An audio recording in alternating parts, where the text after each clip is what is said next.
Greetings, I'm Barrett and welcome to Meet Me at the Table. Today we're going to be doing a playthrough of Fallen Land, a post-apocalyptic board game. We're going to be taking one of the scenarios out of the second edition that is the newest edition for this game. For those of you that know my channel, I have done a video on the first edition, but now the second edition now is out along with the Descendants expansion. So we're going to put all that together and have a fantastic time playing through this game. Those that don't know this game, it's an adventure game based on skill checks and in a post-apocalyptic world. I'm super excited to show this to you. If you don't know anything about this game, please go check it out. If you're interested in purchasing the game, you can find it at buyfallenlands.com. I'll put a link to that in the description of this video, and you can pick up anything you want from there. Maybe the second edition, first edition, the Descendants expansion, and a whole bunch of other neat things that'll make the game just come alive. We'll start our playthrough off by doing a complete setup so you can see everything that goes into getting this game to the table. It is going to be a little bit different from the first time I did it because this is the second edition with all those extra expansion stuff inside it as well. And as we're talking through it,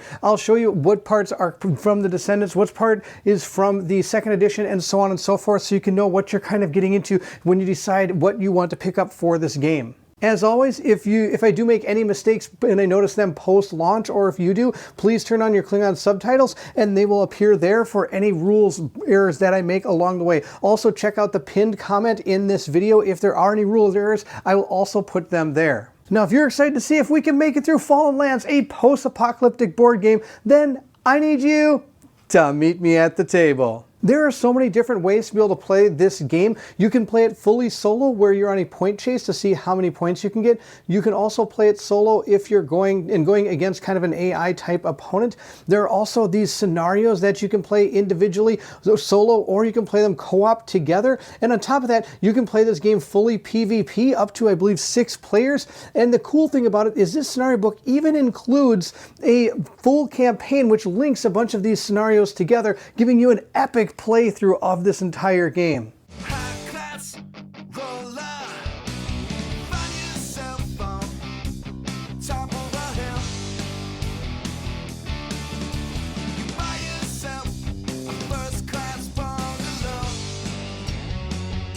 One of the newest things I like about the second edition, it comes with this cool scenario book. Now, of course, do you need the scenario book? Probably not, because as I show you in the setup, there is an epic amount of cards that you can go through and you'll never have the same experience as you did the first time, even going outside these scenarios and just playing like a point-based game. But they do have competitive scenarios, they have cooperative scenarios, they have solo scenarios, which is one of the ones we will be trying. We also have alternate setups, and they have no map scenarios. And on top of that, like I said before, there is a campaign. There's 2 different campaigns you can also play in this game if you want to have a massive, exciting, epic adventure inside Fallen Lands. The scenario we're going to play is called Mutations.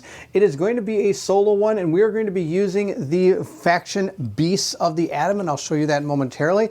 It is a solo scenario, and this one does require the Descendants expansion because some of the material need, of course, will be from that. This will take about an hour, and it does give you that. If you do play this game, just be aware outside of the scenarios, if you're playing by yourself or with others, it usually runs about an hour per player. So you're playing with 2 players. The game usually takes about 2 hours, 3 or 4, you know how that would go.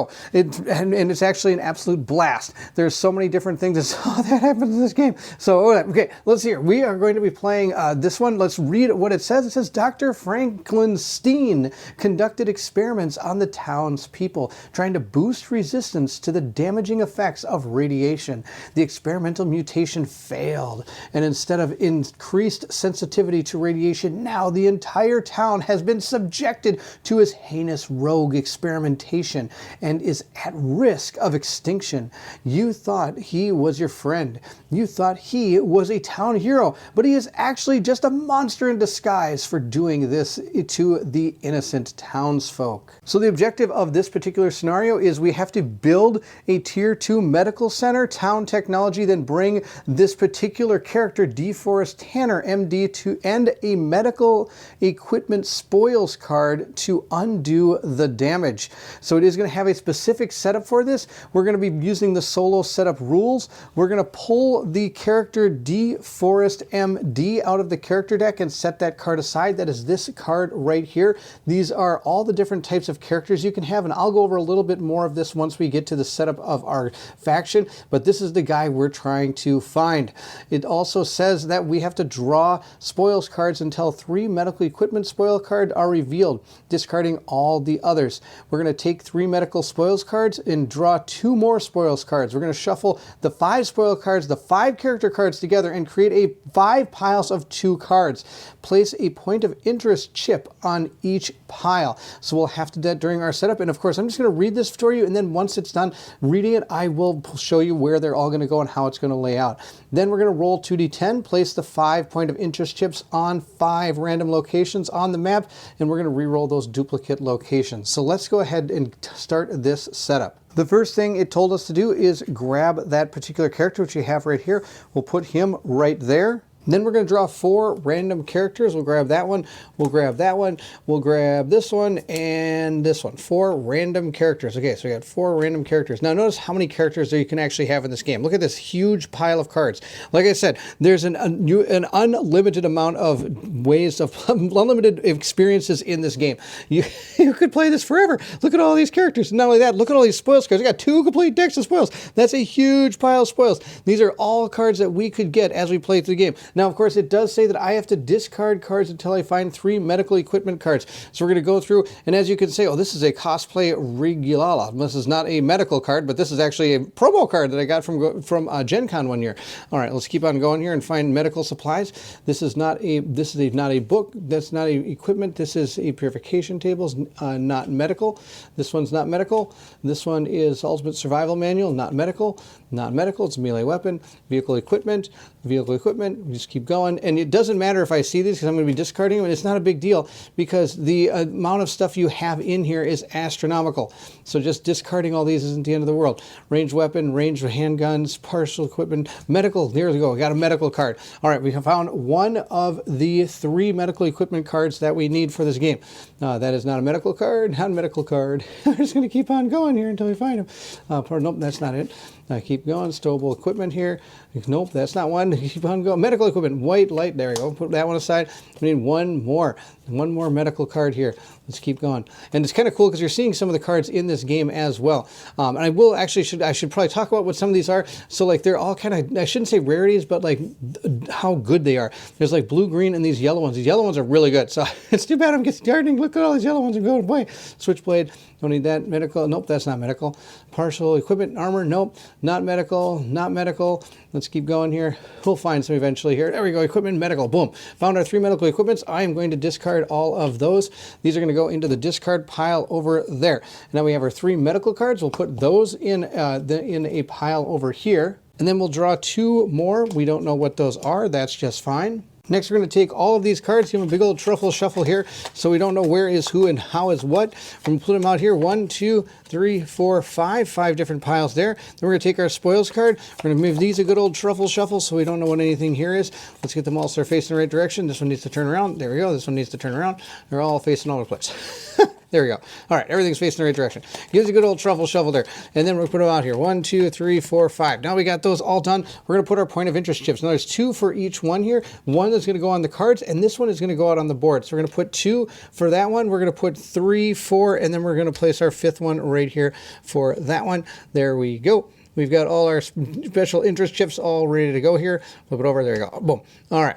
Okay, now we're going to put these out on the board. Now this is the coolest thing. To show you the map, this is going to be awesome. Here's a super panned out view of the map of Fallen Lands. This is an absolutely epic board. The different spaces here I'll talk about for just a second. We have clear terrain, which is this part here. We have cities. We have radiation zones. Of course, this has gone through a post-apocalyptic era. There's radiation all over the world here. So these are radiation areas. These are normal terrain. This is going to be a city terrain. This is going to be mountain terrain. And all those are going to affect the way that not only our faction moves through the game, but also it affects us on what type of missions and encounters we have to deal with as we go through the game. You're seeing all the different faction points out here as to where and who goes where in this board game. So depending on where you start, you're going to have a different experience. When you do normally play the game, you'll roll a d12, and that'll decide which faction you're going to be. But for this one, we have a specific faction we have to be, and on top of that, we have to put out our point of interest markers. Now, when I play the game, I will not be this panned out, so you can see a little bit more closely how this game works. But just for now, while I put out these things, we're going to leave it a little bit more panned out. We're going to take 2 dice, and we're going to roll these up and see where our things go. I've got a blue and black die here. The blue dice will be our 10s die. Our black one will be our 1s die. So we got a 15. So we're going to place our first marker out here. That's our first point of interest. Roll our next one, 43. We'll put that one out there as well. And the good thing is you can just kind of keep on, oh my gosh, look at how far away that is. All right, that's a long ways away. We got 64. We'll put that one right, 63, 47, 64 right here. Then we'll roll our next one. We've got 42. Hopefully that's kind of close to where we are. 42 is going to be right over here. Oh my gosh, right, a bunch of radiation. We'll have to deal with that too. That's no good. Let's see, our last one is going to be at 87. Oh my gosh, maybe all the way down here somewhere. Here he is, right down there. Okay, now we have all of those points of interest set up. Let's continue with what we need to do for this scenario. Here are some of the adjustments for this particular scenario. The town health. The scenario is lost if your town health is reduced to 1 at any time. Now, I believe during the game we're going to be losing town health, of course, because we've been mutated into having to deal with all these horrible things that the Dr. Frankenstein has done. DeForest Tanner, he's somebody we really need.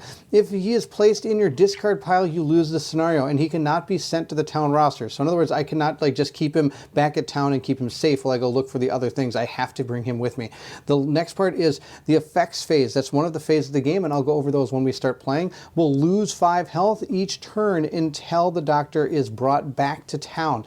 Town defense chips may not be used to prevent this town loss, so we'll have to try to find him really quick. Now, during the party exploits phase, which is another part of the game, and I'll explain those, our movement deed. I cannot move through radiation zones. They are impassable unless it has a mission point. So, for example, that mission 4 that says right in the middle of that radiation, I can go into it, but I couldn't go into any of the surrounding areas that it's in because I can't go into radiation. Of course, if I have the DeForest Tanner card, then I'm able to enter radiations, and I don't have to take damage from them, which is really good.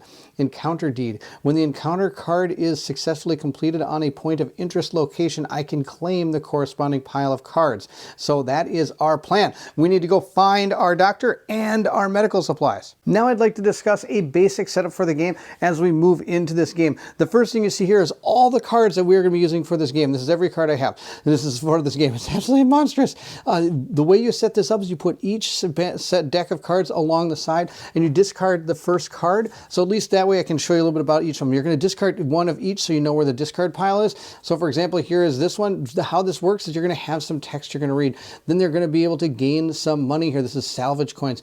And on top of that, then we're going to have to deal with some skill checks, and I'll show you how that goes. Depending on how that goes, you're going to either gain some successful rewards or you have to deal with their failures. So we're going to place one of each of these, and there's ones for the city and radiation squares on the board. And like I said, there's ones for mountain as well. There's even ones for plains. Now the difficulty of each of these normally is plains is the easiest, mountain second, and the city and radiation ones are usually the hardest ones.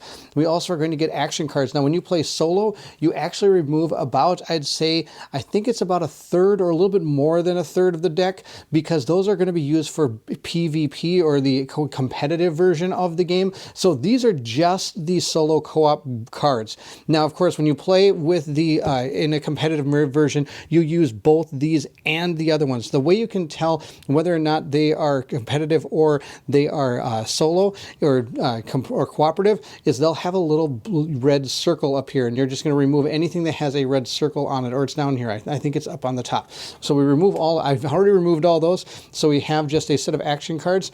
We also, like I said, we have our characters here, and I'll go over all of these when we get a chance. I've already discarded some spoil cards. Now the other deck right here, this is the Town Events deck. This is new to the Descendants expansion. So normally you would just roll on a table and deal with what happens in the town.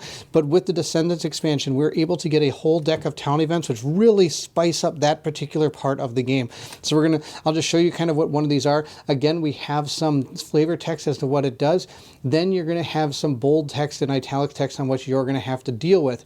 And then, of course, it'll give you like what happened because of this. You don't have to deal with the different outcomes of this card. So I'm going to put that over here. That's really the setup for your decks. They're all set to go. Next, you want to get all of your chips and components ready. What you're seeing in here this is radiation and psychological damage. These are tokens that are going to be for helpful reminders for you as you play through the game. These are some of the NPCs that can be out on the board. These are upgraded tokens, and you can pick these up on that buyfallenlands.com. You can pick these up there as well. These are replaces the money chips. You can use these. So there's 1s, 3s, 5s, and 10s. These are town defense chips. It'll protect your town from damage. These are your health chips. When you take damage, you put those on your guy. When they don't have any more, then he dies. All of these are going to be different town technologies that you can get. And when you buy one of these, you're going to be able to put it onto your town, and you then have that technology. And each one of these does a special thing. Now remember, in this scenario, I have to get an upgraded medical center. So I have to buy the medical center, and I have to upgrade it to its upgraded side in order to complete and win this particular mission. The last chip you see here, this is if you ever go over in time on your turn, you get a penalty for the next turn, but you're able to at least complete what you wish to on the turn that you just had. The last thing here I have is my turn marker. Next thing we're going to do is set up our town. And like it said, you do need the Descendants expansion, because this is one of the Descendants player boards that you're going to use. The base game comes with 12 ones that you can play with, all starting in different places like Iowa City, Louisiana, things of that nature. And the Descendants brought in 12 other ones that are also, again, in the same place, but this is supposed to be a kind of a version of, these are the descendants of the original people that had these. So this is what happens in Iowa City a long time afterwards.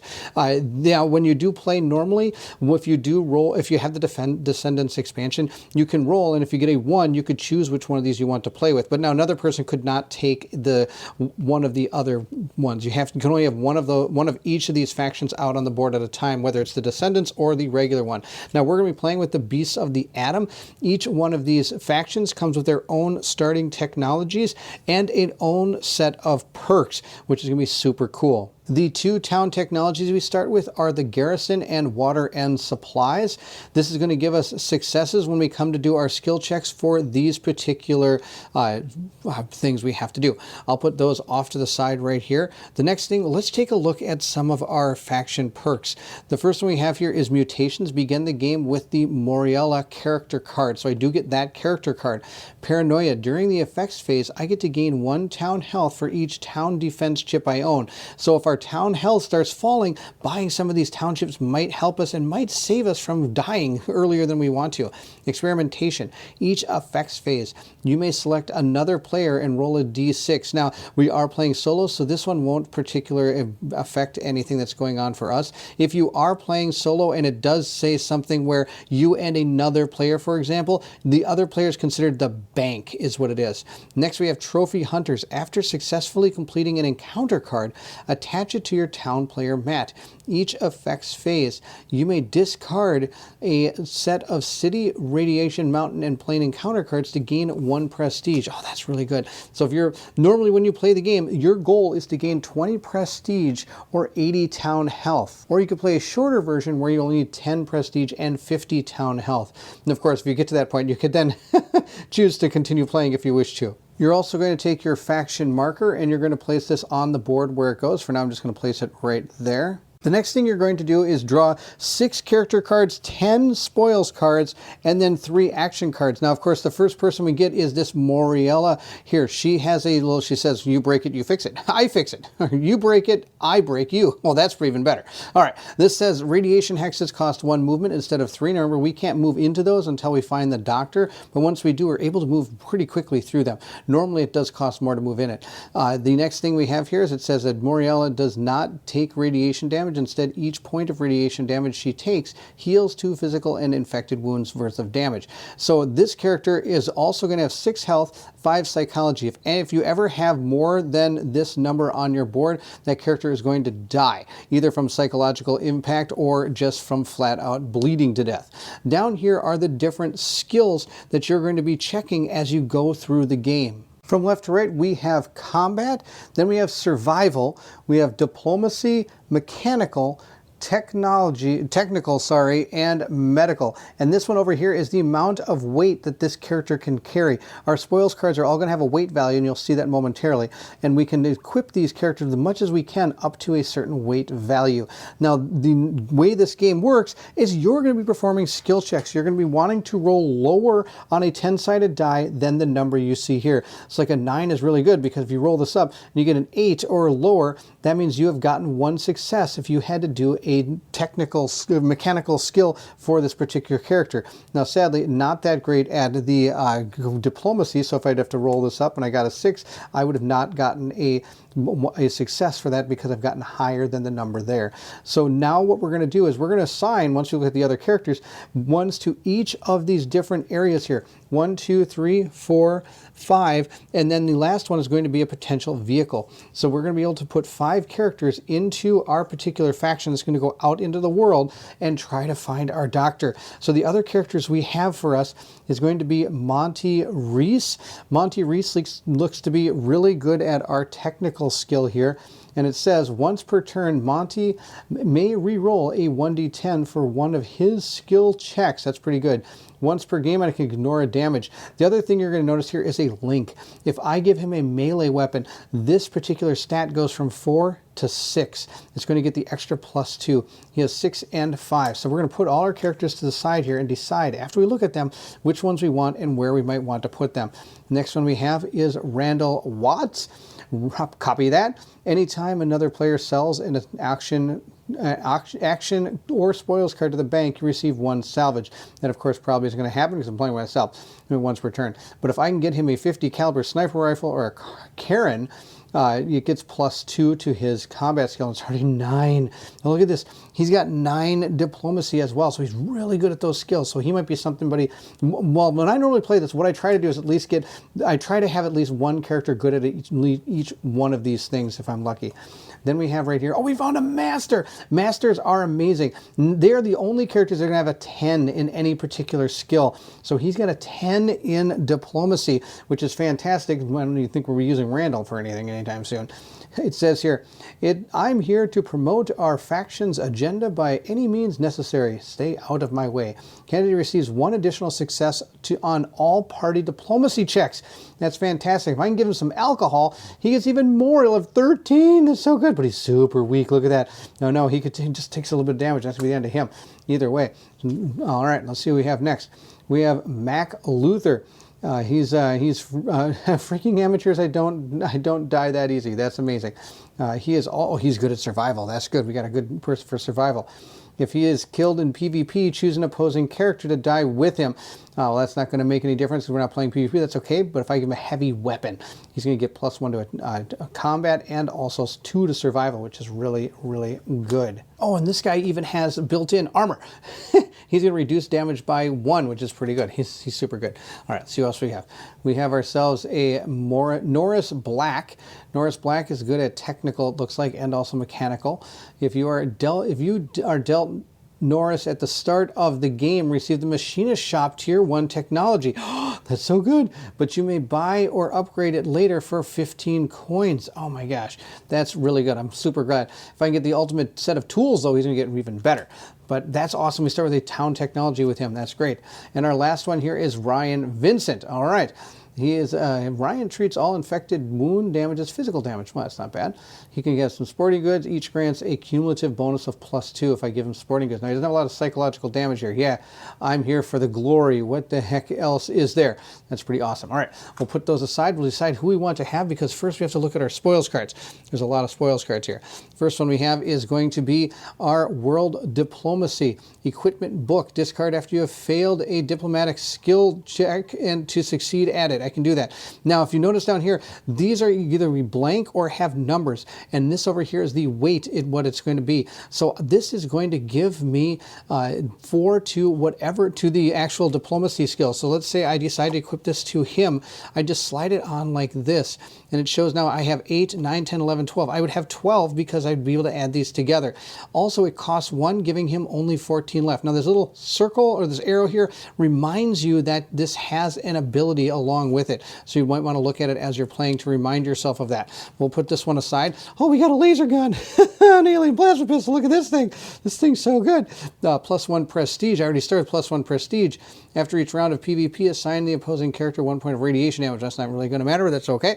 It's a top secret weapon. It's a yellow weapon, which is good. It's worth a lot. This is the amount of money it's worth. It does 5 and 2 and 3. It does a lot of different things for people. We've got a vehicle. We've got motorbikes. Look at the American Iron Custom Choppas. We got some Choppas here. That's fantastic. We have +2 movement when we move around the board for our faction. Oh, look, we got another vehicle, an armored car. We're probably going to use the armored car. It's probably going to be so much better. For sure. We got an armored car vehicle. Look, more vehicles. We got an armored Humvee. It just keeps getting better. All hexes cost 1 to move through, so it doesn't matter where I'm moving. I'm only going to have to pay 1 for this, and they all are going to give me +2, so I think we found the winner here. Oh, look at this. I got Arnold Schwartz's sword from Conan the Barbarian. Or Cronan, I guess. This is the best part about this game. A lot of these there's a lot of hidden things in the game that if you know a little bit about pop cultures and things of that, you might know. So this is like Conan the Barbarian sword. That's pretty awesome. +5, +2, that's fantastic. Once per game, the character equipped with this card may avoid death. Afterwards, remove all of their damage chips. That's fantastic. Oh no, I got this. A Louisville Slugger, an autographed bat. An autographed bat. Once per turn, after you successfully complete a combat skill check, draw a card. Spoils card. That's so good. Equipment, what's this? Bad ass socket set. It's going to help with some mechanical, and after succeedly complete an encounter mission card, I can gain a salvage coin. That's good. Oh, I got gold. You can't go wrong with gold. Just worth 25 bucks, but it costs 10 to carry around. Choose 1, remove this card from the game. Upgrade a Town Technology to Town Tech 2.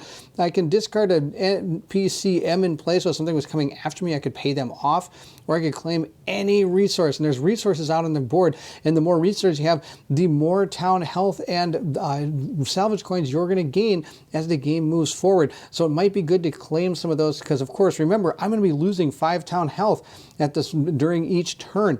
All right, that's fantastic. And then we got a basic laptop. Wow, what a kind of ends in sadness here with the laptop. All right, we'll put those to the side and we'll equip those on our characters. Last thing we have are action cards, which are going to be specific things that can help you or hinder your enemies as you play through the game. Now, of course, all of these are going to be good for us. We don't have any PvP ones in here or competitive cards, so it's not really going to be anything that goes against them. Turning the tables, I can play this after a party is killed. During the encounter mission card, after discarding it, you achieve success on that card and gain its rewards. That's fantastic. Or play after one of your characters is killed during PvP or anything like that. That's not good. I'm just excited for the top part. Look at that. I could sell these for 3, I believe. You can sell these cards if you want for salvage. We have Swift Salvage, play at the end of turn. Take a vehicle from the discard pile and put it in my auction house. And then have Safe Haven. Play during the party exploit phase. I can move the party to the nearest neutral starting town and heal all forms of damage. Return your party to full health. They may not be targeted by an auction cards or attack during PvP, or the remainder for the remainder of the turn. That's awesome. So this basically is a card that I can play, go to a neutral city, which is everywhere else but my city, and be able to heal my characters to full. Now let's go ahead and get all these cards out here for our characters. At this point, I have set all our characters up. I'll show you our first 4 and then show you the other ones on the other side there. I decided to go with Randall, Mac, Kennedy, and we have Morlia. We're going to use those 4 characters for these particular things. Now remember, these colors are going to matter potentially when it comes to certain missions. It'll say like, oh hey, the person in the second slot or things might have to do a certain skill check. Also, when rolling dice, to speed up the game, you can just grab each color of these dice, roll them up, and then you can just assign them to the different boards. cards, characters here, and you'll just know right off the bat instead of roll each character individually. Now we do have 2 spoils cards we're not using, and those are the 2 vehicles. Sadly, we were dealt 3 vehicles, but that's okay. I think it'll go okay.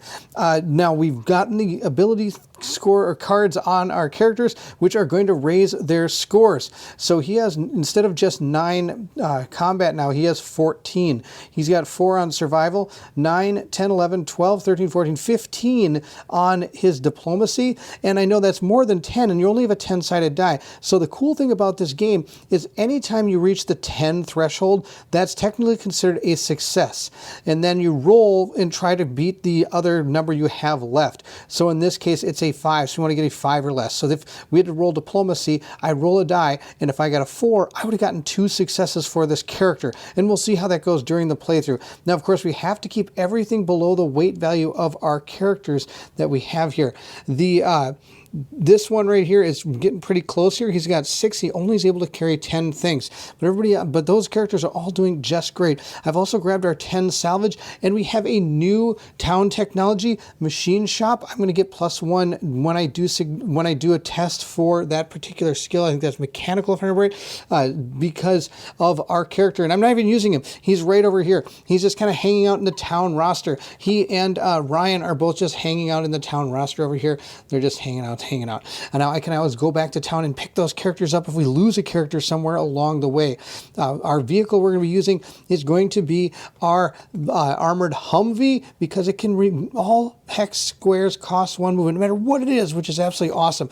And this is a stowable item, which means I can put this in my vehicle and it takes up almost all the slots. But this is going to be super important in probably about a turn or 2. You will see it'll be awesome. And then our last person, since he's just right over here, we decided to use Monty. He's got the alien plasma pistol, which helps get your scores up. Now, one thing I try to do is 9 is kind of a magic number in this game. If you can get to 9, that's fantastic. And that's because if you ever roll a 10 when doing skill checks, you're going to lose all the skills check successes for that particular character when rolling. So say, for example, again, this guy had 15 over here, then he rolls a 10. He would not get his 1 success plus what he would need to roll. Instead, he would lose all his successes. So having a 10 in a particular slot isn't really considered like an auto success in this game or anything. So 9 is kind of a magic number. So I work hard at trying to keep things at 9 or something close to that. Of course, it's really tough to do. So you're going to see some that aren't that, and some are too low, some are too high, but whatever. We've got all our characters out here, which are super cool. I'm ready to start. Let's start going for that particular. We got to find that doctor. Let's go get him. Normally, when you play this game, it comes with a first player sheet, which is a normal size piece of paper. Of course, it's a very thick cardboard type piece of paper, which is pretty neat. So you can pass this around the table. Whoever is the first player does hold on to this and goes through each of the steps. And if there's ever a discrepancy or something has to be put to a vote or something of that nature, the first player kind of has the deciding factor in how something is kind of ruled going forward. So it's kind of nice to have this sheet if you're if you're playing the competitive version and something strange comes up. All right, so the game turns are all going to represent a month into this, and it's divided into phases and subphases. The first player is the chairperson of the council town. They announce the opening of each phase and go first, acting on or passing on each of the sub-phases, followed clockwise around other players. A phase is over when all players have the opportunity to act or pass on each of its sub-phase. Then you check the victory condition before starting the next phase. If somebody's reached the 20 prestige or 80 health, the game is over. Of course, we're not playing that particular way. We're doing one of those awesome campaign scenarios, or not campaign, but just one of the scenarios. So we're not going to be following this. We just need to get that doctor with a medical supply and get back to town. So here's the first thing we're going to do, the effects phase. Now, of course, you might have cards that work in the effect phase, and if you do, you're going to resolve them. Also, world encounters are going to happen. You'll apply infected wound damage to characters that have it, and we're going to discard characters that have taken psychological damage along with their equipment. They kind of run off into the wilderness with it, which is too bad. But we're not going to be doing anything this turn with the effects phase because it's not going to pertain to our characters for this particular turn, because we don't have anything that's going to happen. The next section is going to be the town business phase. So at this point, we're going to deal. Each player is going to receive one action card, and if applicable, we'll deal extra action cards or spoils cards received from town technologies to other players. Now, of course, this first turn is going to go a little slower than all the other turns because I do want to make sure you understand all the things that are going on in this. So we're going to flip over our action card because it's the one we got. Let's see what I found. Attack at dawn. Play during a party exploits phase. Before a combat skill check, your party or NPCM gain 3 successes to a skill check. That's going to be awesome. The other one's going to be used for PvP, so it's not going to matter. Okay, we're going to hold on to that card. The next thing we're going to do is, it says here, Descendants. So if you have the Descendants expansion, you get to draw a deck card from the events deck and deal with the town card event going from player to player. Now, if you did not have that, you would roll a die and you would deal with what is on that particular the particular chart. And that chart is located down here. So we're going to draw ourselves a town event card. Now, I'm not going to resolve it. I know I just mentioned that I'm going to resolve it, but I'm going to hold on to this town event because the town event is going to be coming near the end phase. It says here that each player will roll the D10 and consult this. So normally you would roll this unless you had the Descendants. Then you get to draw a card from this massive deck of town events, and who knows what's going to happen. Could be good, could be bad. Just like this table here, could be good, could be bad. You don't know.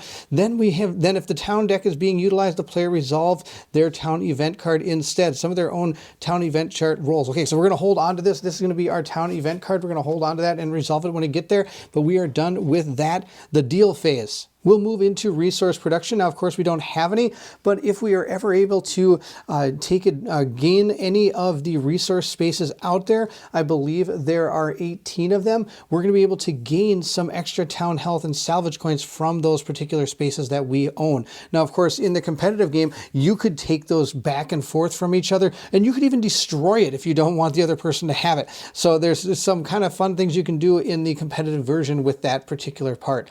Next, we had the financial phase. Of course, this is not going to happen to us on the first turn. Financial phase will go to the auction house. The occurs simultaneously between all players. We'll begin opening barter on spoil cards located in the auction house. Now, of course, everybody has a slot in their town that is going to be able to hold the cards they're not going to be using for their spoils.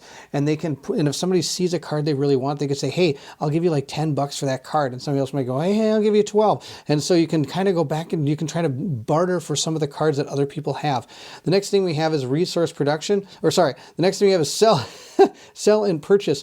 All transactions are with the bank. So if somebody doesn't want any of the cards, you could sell them to the bank. Now, we have 2 vehicles we're not going to use. I am taking a risk by doing this, but if I sell both of these, I can get 35. You're going to get the exact salvage cost that's here on these cards. So, of course, if you're doing the barter phase of this particular thing, the auction house, you're going to want to try to get more money than it's actually worth. Unless, of course, you want to help out another person, you could give it to them for less. Well, I'm going to get 35 salvage for these 2 cards. We're going to sell these and put them into the discard pile. Also, things that we could buy, or sell, I should say, is we could buy town defense chips. These are going to help if you're ever supposed to take damage from maybe a card event, or, for example, a player coming in and actually attacking your town. Now, of course, that's not going to happen to us, but things could happen during the town events phase that could damage our town health, and our health is pretty critical. But I don't think I'm going to buy anything at this time. I'm going to keep the 30 salvage that I got from those, the 35 salvage, and actually I am going to buy something. I'm going to buy a town technology. We can buy town technologies for what the chip is costing. And remember, our goal is to have a level 2 medical center. So I'm going to pay 30 of the 35 that we just got from selling those 2 vehicles to be able to buy this town technology. That's going to be awesome. I think it's going to be fantastic. So now we have that one as well. We could sell that somewhere down the line for 25 salvage coins. So it's not a very good idea to actually buy these and then sell them. You can also sell defense chips for 10. Now notice on here, you can buy them for 10, but then as you go, it's going to start costing you more and more to have more town defense chips. Now, town defense chips do also help when it comes to your resources that you're able to claim out on the board as well. But we're not going to be buying any town defense chips. We got a town technology. We sold a couple cars. That's awesome. I could hire some NPCMs, but I'm not going to right now. I don't have any cards that allows me to do that. So we're just going to, because those are found in the spoils deck. We haven't seen any yet, but maybe we'll come across them as we play. That is going to be the end of our town business phase. That brings us to the exploits phase, where we're going to use the NPCMs, but we don't have any out there to deal with. So we'll move into would-be. This is kind of the meat of the game. This is the thing that everybody's gets to do a lot of things here. Now we have 4 weeks to spend on these deeds, and there's a lot of different deeds. Here's just a few of them. I'm going to go through each of those, and then we'll work on this with our team, because that is where we are. It says here we could spend 1 week to move. We're going to roll a d6 and add our movement bonus. Now right now our movement bonus is 3 because our car gives us +2 because it has a little foot symbol down here. And we also have the laptop, which gives us +1. So we have a total of 3 extra movement, which is going to be fantastic, along with our d6. So when we use that, that's what we're going to have to do. Now, of course, when the party ends its movement, the next deed performed must be an encounter, a PvP, a resource, or a mission deed, which we'll show you in just a second down here. Even if the next deed must take place in the following month, the only exception is a party ending their movement in a starting town location. I don't have to do one then. So for example, say I'm on my 4th week, I've done 3 weeks and I use the movement deed for 1 week and I have to end my turn. Well, I do still have to do the mission, resource, or encounter PvP deed. And if that's the case, let's say we did the encounter deed, which is right here. It would cost us 1 week. Now, since we are out of weeks, instead I would take a chip that says weeks 1. That means I get 1 less week worth of deeds to do in the next week. So it balances out as you go forward. So you can't just get this extra thing at the end. So we have an encounter deed that says draw an encounter card from the appropriate deck or activate a point of interest, which we're going to be trying to do because we want to find that doctor. So if your party is on a City of Rad hex, you're going to draw one of those. You're going to draw a City of Rad encounter. If you do draw one of those, you're going to gain a spoils card for free.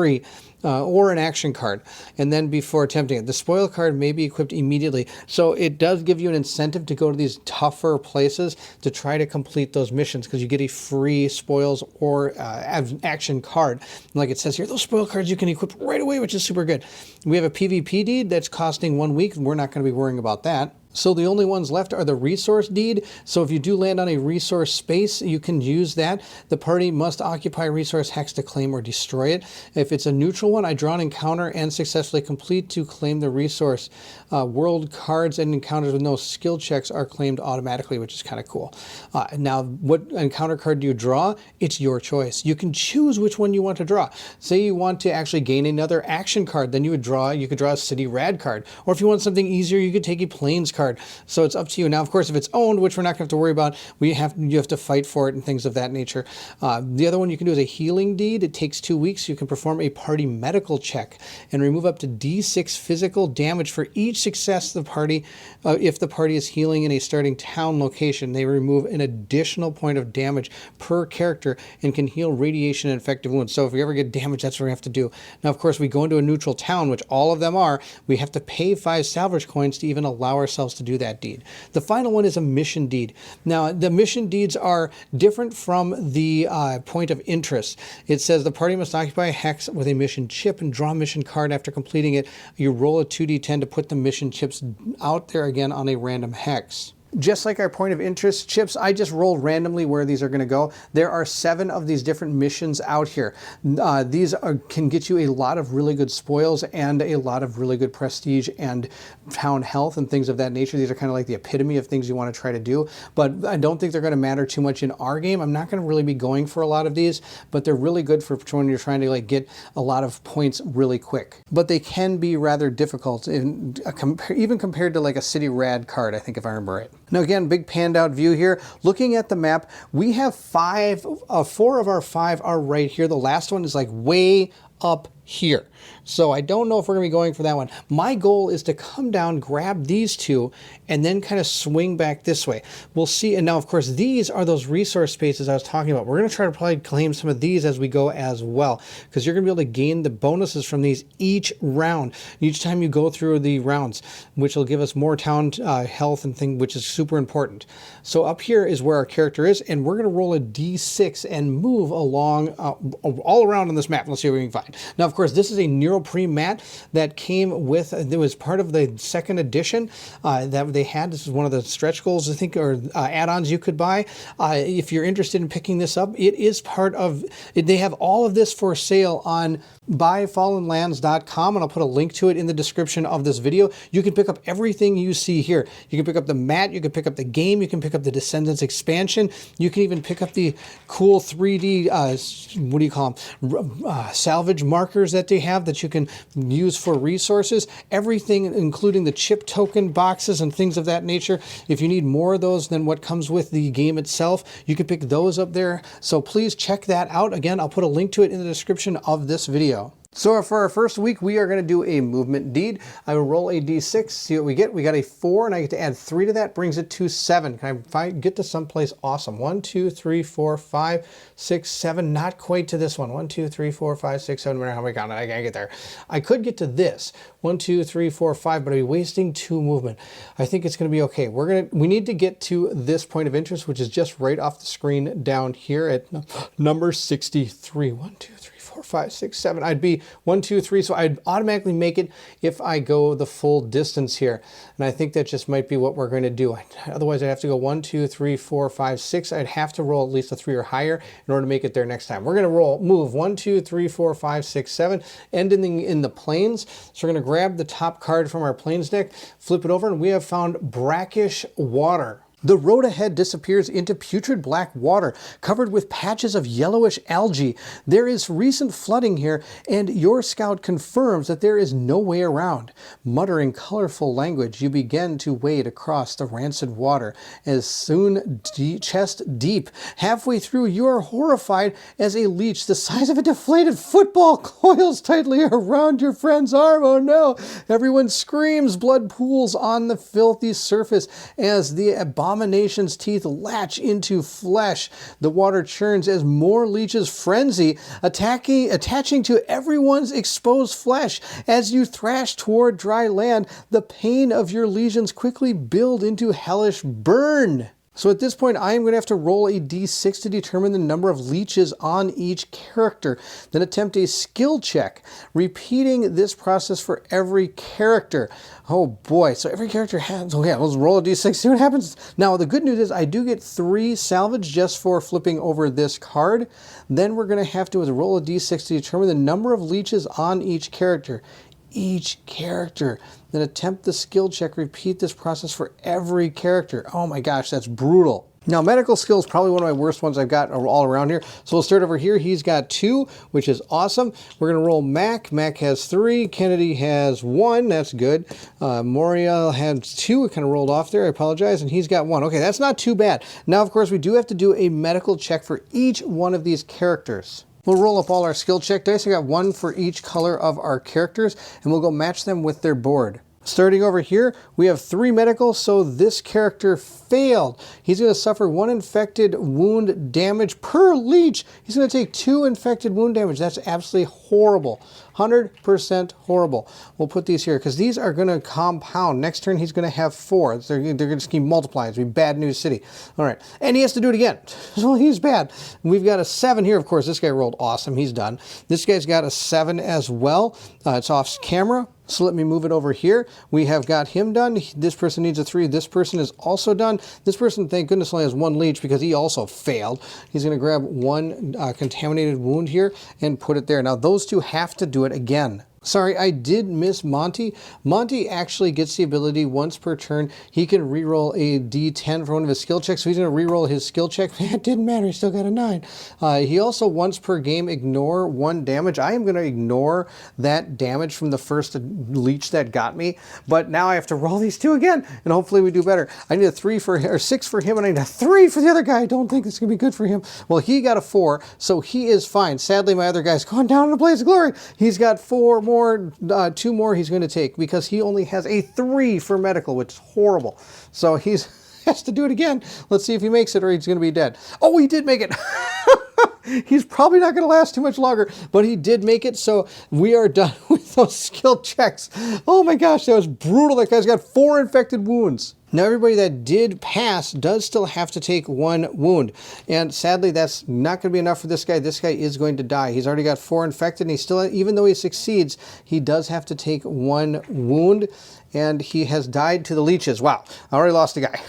He's super dead. Now, lucky for us, remember, we have Arnold Schwarzenegger's sword here. And it says on the card, once per game, the character equipped with this card may avoid death. Afterward, remove all of their damaged chips. So he's done this. He can't do it again. I got super lucky that I got that on the right guy. So he's going to lose all his damage. He's not going to die, which is awesome.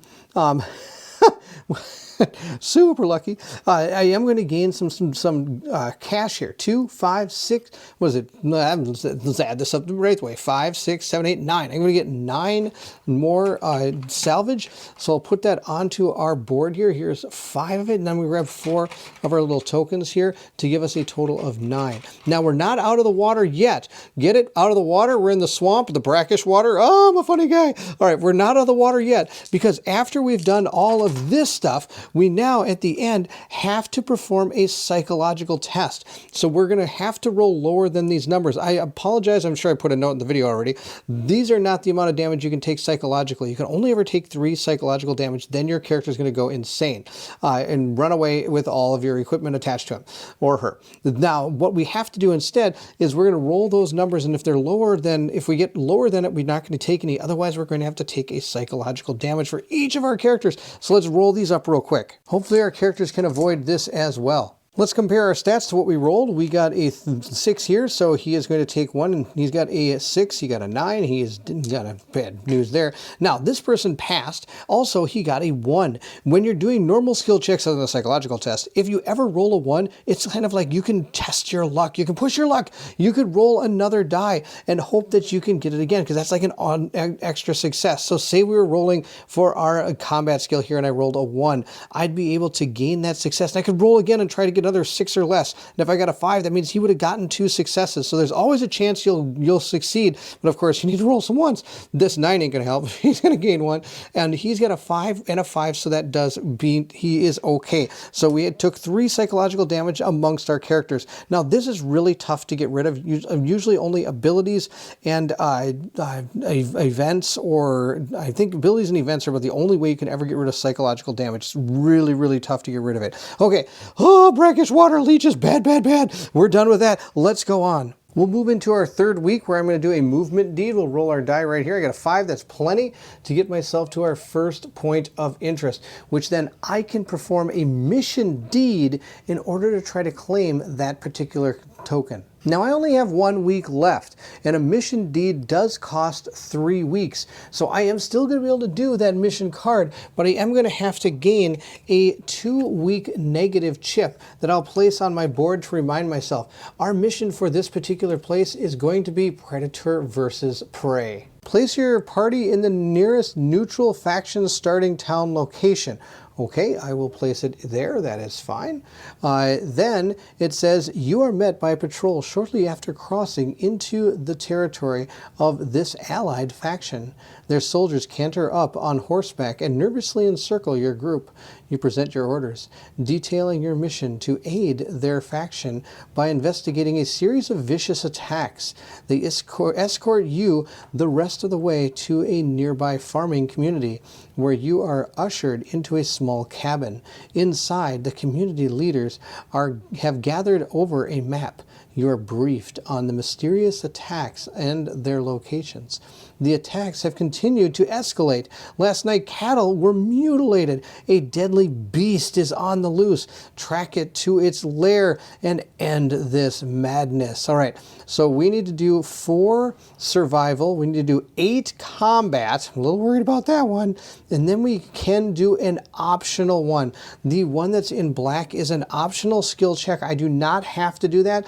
What that's going to do is if you succeed, you're going to get extra bonuses. And if you fail, fail, you're actually going to take a little bit of, it's going to have a consequence for that. But it's going to be outside of the actual success that you originally have. Now, you can't perform the optional one unless you do succeed at the first one, if I remember right. Now, I do get my 3 salvage for this, and I actually forgot to take the 3 salvage from our brackish water. So I am going to give myself a total of 6 more salvage that I'm going to place on our character board before we do the skill checks. Let's start with our 4 survival. Let's roll our skill dice and hopefully get some good rolls here. I have to roll it in the dice tray. All right, let's check those out. I think we're going to be okay here. He's got a 4 survival. Sorry, it's a little off camera here. He's got a 3 + 1, which does give him 4. So he has a success. So that's going to be awesome. I'll put that right here.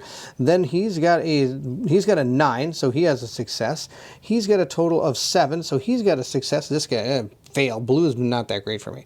The survival for this character is actually 4, so this is also a success. That is the 4 successes we needed for our survival check. Now the next one we need is 8. 8 for our combat check. 8 is a little brutal. I'm going to play my Attack at Dawn card. That's going to give me 3 successes for our combat check, and we'll roll the dice to see how we do for the other combat checks. Starting over here, we have a 7, and he's got a total of 9, 10, 11, 12, 13, 14. So he is okay. He's got 1. Well, I shouldn't say he's okay. We've got a total of 4 so far, 3 plus the 1. So I'm going to change this to a 4. We're going to put this right in the middle here. So we have 4 right now. This is a 5. He gets 1 at 10, but he didn't get enough to get the second one. So that's, we're up to 5 of these points here. We need to get a total of 8. So we have 5. This person got a 2. He's pretty weak at this, but he still got it. So that's 6. We're at 6 right now. Let's move on to the other 2. And as you can see, we got 1 here, so that's a 7. I'm going to make it. And then this guy's got a 9. Oh, I gave him the plasma pistol. So he's going to get it to 8. We actually got our 8 combat. Oh my gosh, I can't believe it. All right, we got our 8 combat. Now it's up to us if we want to do the 4 medical. I don't think we're going to. Remember, medical is probably our weakest skill amongst our group. I've got 2 people with 7 and 1 with a 6, but then it goes down to 3 and 4. So I don't think I'm going to do the extra one. I'm just going to do the get the success for what we gain here. Now I'm going to be able to gain, I believe I get these, plus I'm able to gain the deck, one of the decks of cards that equal the point of interest, which is 3. Now I could be wrong about that. Let me know in the comment section below, but I believe I'm able to gain the successful rewards on this card and the reward for this. It says gain 3 prestige and 4 spoil cards. Now I'm not marking prestige because that's not part of this scenario, but I am going to grab the 4 spoils cards. Each character sustains 3 damage trying to evade the beast. Are you kidding me? I still take 3 damage? That might kill people. Oofta. That's rough. Are you kidding? Wow, it's going to be time to go hang out and heal up, I think. Sustain 3 damage after evading the beast. In a bone-strewn cave awaits an enormous silverback gorilla perched on a high ledge. The simian stands, beats its chest, and roars a challenge adorned in high-tech body armor. Are you kidding me? It sports a strange computerized skull plate. Oh my gosh.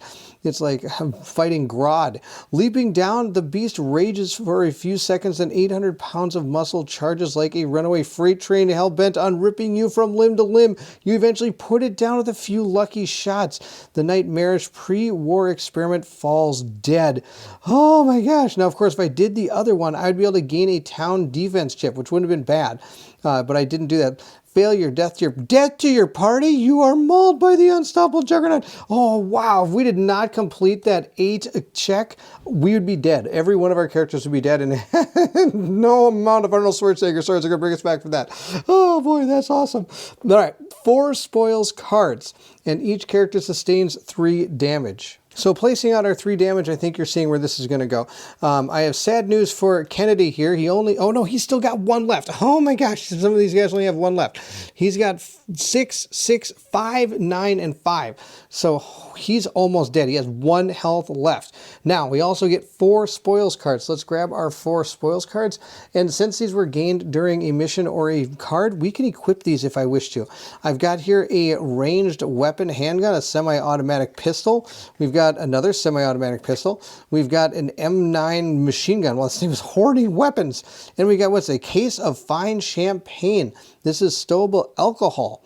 I can store this, or I can put it on one of my characters for 2. We're going to put it on this guy. He's got 6, 7, 8. Now he gets an extra 3 if he has alcohol with him. So now he's got alcohol with him. He's super happy. He's got the alcohol. He's super good. Now we have to figure out what we want to do with these cards right here and who we want to put them on. And I also get point of interest number 3. Now we're looking for medical supplies and that doctor. We found ourselves medical supplies. So we did find the basic equipment, which is awesome. And who did we find? We have found not the doctor. We have found Alton Goldwater, weathered old farmer. He's going to probably be good at something here. He's good at survival. That's pretty good. Each effect phase, gain 1 town health and 1 salvage coin. Once per game, 1 health, heal 1 point of any type of damage to another party member. Okay, and Alton's party in town ignore damage from environmental hazards and counter cards. Wow, he's actually really good as a support character. Sadly, it was not the doctor. Hopefully he's in our next place. I've divvied out everything we have. I also get an extra salvage because of our, was it badass socket set? It's able to, it gives 1 whenever you can successfully complete an encounter or a mission. Then on top of that, I get a spoils card from the autographed bat whenever we complete a combat skill check. So we're going to gain 1 more spoils card. We got ourselves, what's this? A ranged submachine gun. It is another gun. I've got so many guns right now. I've basically put everything on these guys because the other 2 characters, these 2 right here, have a 9 already. So as far as I'm concerned, that's really good for them. So unless I find something that's really going to boost that, I'm going to be giving a lot of these weapons to these other characters. Now this guy has a total of 19, so he doesn't really need any more. This guy has 8, 9, 10, 15, 16, 17, 18, 19. Boom, we'll give this guy this thing right here. Now, of course, like I said, we have to check our weight. And he's got 2, 4, 5. Out of 17, he's doing fine. Now this guy, 2, 4, 5, 6, 7, 8, 9. This guy has 9. He's also flirting with death right now. So I don't really know if I want to keep giving him a bunch of stuff. I am going to give him this token right here because that'll remind me that he does have this linked because of his case of the finest champagne. So I am getting that extra 3 bonus. We have come to the end of turn phase, so at this point I am going to resolve our town event and see what has befallen our whole faction here. It says here, a breakdown of civility. That's not going to be good. This month, let's see if I can get this closer. This month, the factions are on the verge of war due to trade tensions with the Council of Towns, dangerously close to collapsing into an all-out war. It is more important than ever to increase communications and cooperation. Once this turn, you may give 1 of your town defense chips to another player's faction to gain 3 town health. That town defense chip may not be one of your faction's starting perks. At the end phase, if you did not give another town player faction 1 of your town defense chips, lose 2 health. Are you kidding me? Oh boy. All right, so we're going to have to deal with that then throughout of all next turn. Awesome. All right, that's the end of our first turn. We're going to go to our second round. The turn order here is going to start with our effects phase going into round 2. We have nothing to resolve except for the actual scenario itself. It says during the effects phase, I have to lose 5 health. So 1, 2, 3, 4, 5. Now, I believe I made a mistake at the beginning of the last turn because the effects phase did happen at the first turn as well. So I'm going to actually lose 5 more, bringing myself to 20 health. Not the end of the world. We have, I guess you could say, 4 more turns to get this done. Hopefully we can get back in time with the doctor. If the doctor's at number 1, we're in big trouble. Hopefully it's not. Okay, that's the end of the effects phase because there's nothing else to resolve. Also, during our steps when we were taking skill checks, I totally forgot about my town technologies, which is too bad because they would have helped me out in certain places. I apologize for missing those. It would have made a difference, I believe, but that's okay. We're having a lot of fun, and that's all that matters. This brings us to the deal phase where we're going to be able to gain an action card, and we have Government Transparency. During the effects phase, attach this card to your town playmat. Each town business phase, subtract 1 from your town events roll. I could actually just sell this back because of course we're playing with the cards, and they say that there may be a few cards like that, but and if you have them, you can usually just use them for the cash value of them. We also get no, we don't get a spoils card. I'm sorry, we get a town event card. So I'm going to deal my town event. I'll put it right down here. So we have this for our next town event. event phase. Next, we'll move into the resource phase. So I get to use the auction house, which I don't really need to, but I am going to sell this card for 13 salvage because I don't really need it, I don't think. So we'll take 13 more and place it on our character board.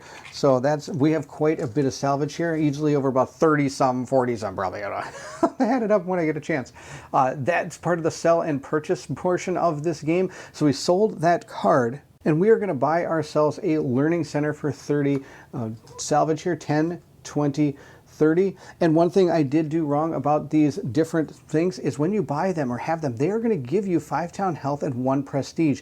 So I'm not going to take the prestige, but I am going to take 15 more town health because we have 3 of our town upgrades here that we didn't start with. So we're going to grab 15 more town health. That'll give us so much more time. So that's going to bring our town health back to 35. Oh my gosh, that's so good. So every turn I just got to keep buying one of those. I get 5 town health. I'm also going to spend 10 of our salvage to be able to buy ourselves a town defense. The only reason I'm buying it is because I need it for our card. Remember this breakdown of civility. Once this turn, you may give one of your town defense chips to another faction. The other faction is going to be the bank. So I'm going to give that to the bank right now. And then I am going to be able to gain 3 town health. The town defense chip may not be one of your faction's starting perks. So that is this card I was able to do end phase if you did not do it. So I'm going to still hold on to that card in case something else happens, but I am going to spend the 10 and instantly give that town defense chip to the bank to give myself 1, 2, 3 more town health. I'm up to 38. For our turn, we only have 2 weeks because we have a 2-week penalty. So I'm going to discard that 2-week penalty. It only takes 2 weeks worth of deeds. The deeds I'm going to perform during our party exploit phase is we are going to do the healing deed. It's going to cost me 2 weeks and I am in a neutral city, so it's going to cost me 5. I have to pay them to be able to use their medical facilities, I guess. So I'm going to pay the last 5 salvage I have. I have no more salvage, which is okay. That's totally fine. The other thing I'm going to do on my turn is use our bars of gold to upgrade a town technology to a tier 2 tech.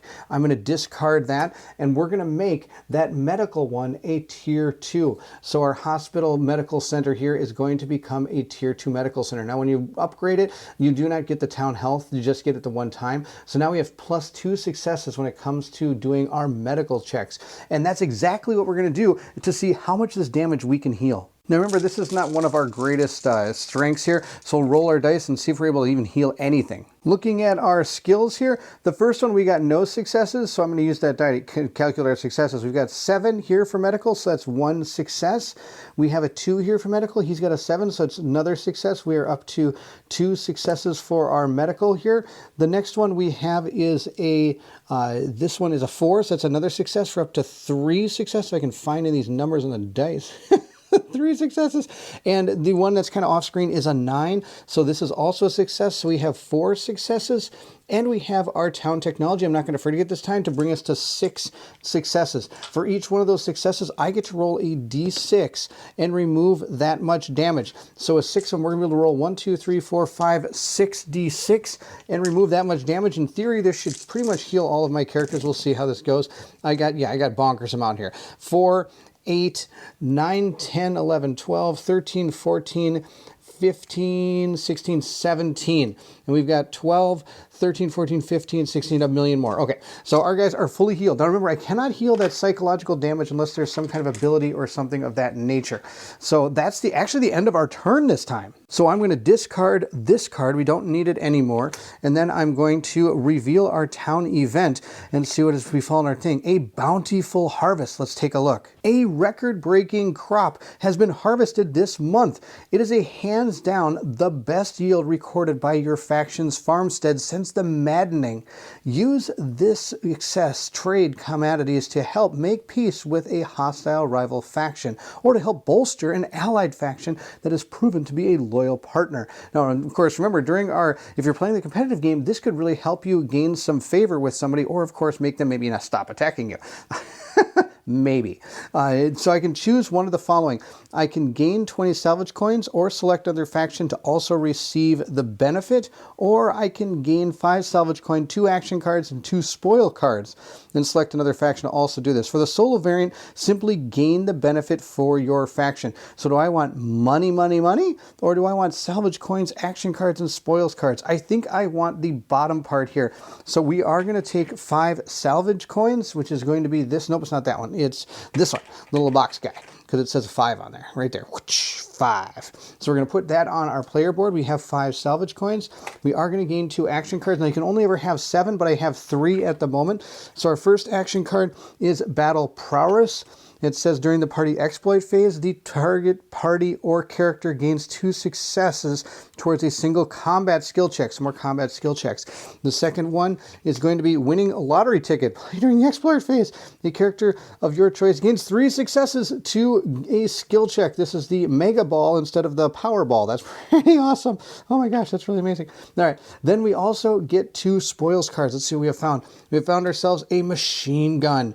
Wow, so many guns. And they just keep coming. More guns. All right, we got also an M612 assault rifle and an M612 machine gun. I gave our 2 guns to these characters right here. Sadly, they were not heavy weapons, or I would give one to Mac, which would then be able to link his abilities. That is the end of our second round. We'll go into the third round. I will lose 5 health. 1, 2, 3, 4, 5, going to 33. We are then going to deal ourselves an action card. We have ourselves Mechanically Inclined. During the party exploit phase, any character or party member gains 2 successes towards a single mechanical skill check. Oh, I just keep loving these cards that help with skill checks. Those are amazing. All right, the other thing is I am going to grab a town event card, and we're going to hold it for ourselves until the end of the round. I only have 5 salvage, so there really isn't any reason for me to buy or do anything with my money or sell or anything like that. We're just going to go right into our party exploit phase, and I am going to use my die to roll a move. We're going to move. We're going to move our move deed. If anything but a 1 would be fantastic. I got a 3. 1, 2, 3, 4, 5. That's going to get me down to this particular spot right here, and we're going to do a mission deed at this point, which is another 3 weeks. So that's all 4 of our weeks. We've done it all in one turn here. I'm going to get rid of this token, and we're going to do our, actually I'm going to leave it there, because if we fail, it probably still stays there. Well, I'm going to do a mission deed. The one we have drawn is going to be Sigma 17 Bunker Complex. So place your party on the nearest mountain hex. All right, and then we will read our little story here. The closest mountain hex is going to be 2 away, which is right here. So I'm moving farther away from the other 2 points of interest.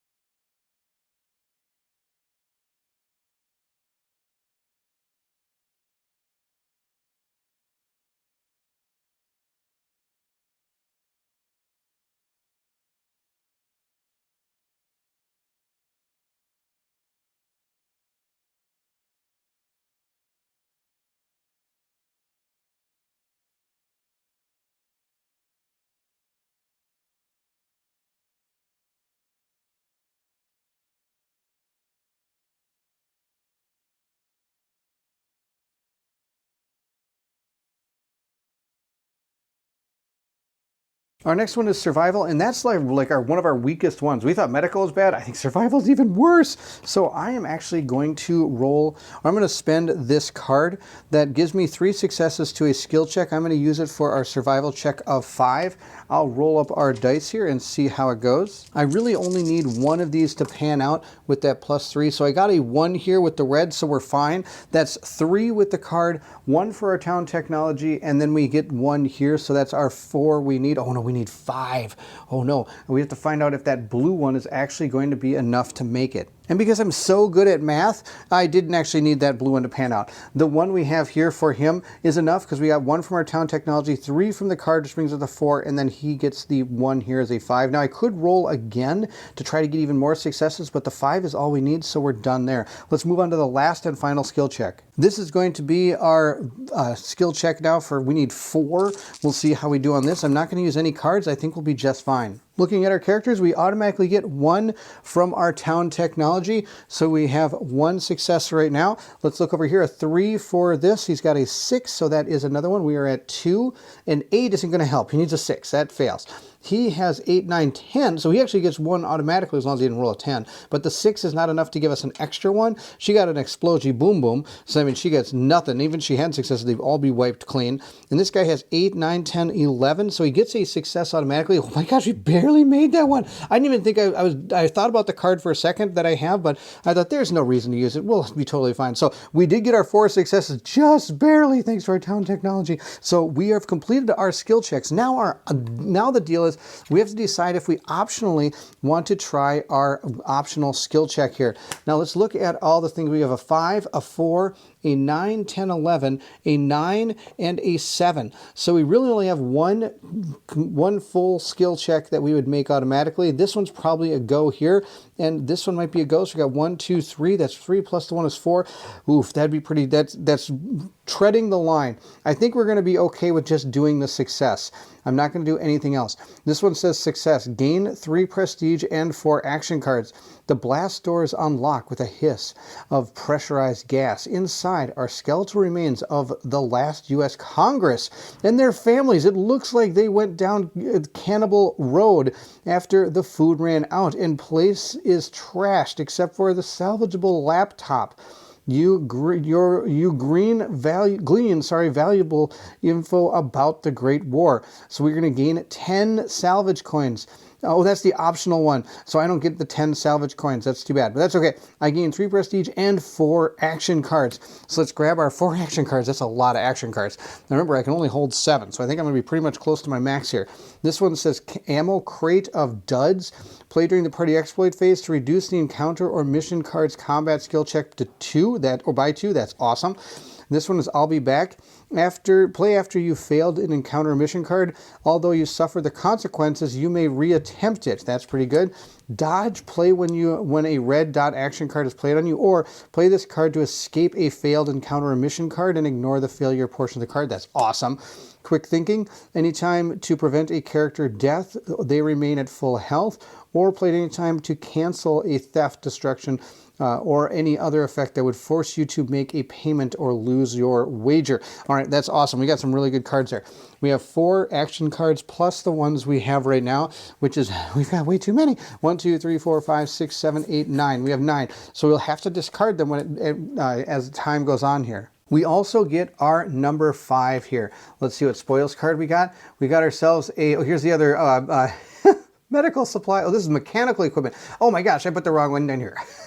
Well, good. I guess I made it harder than I should have. I thought that says medical. It says mechanical. Wow. Way to go, Baron. White lithium grease. You think I would catch the fact that it's grease, and that's not going to help you in the medical field.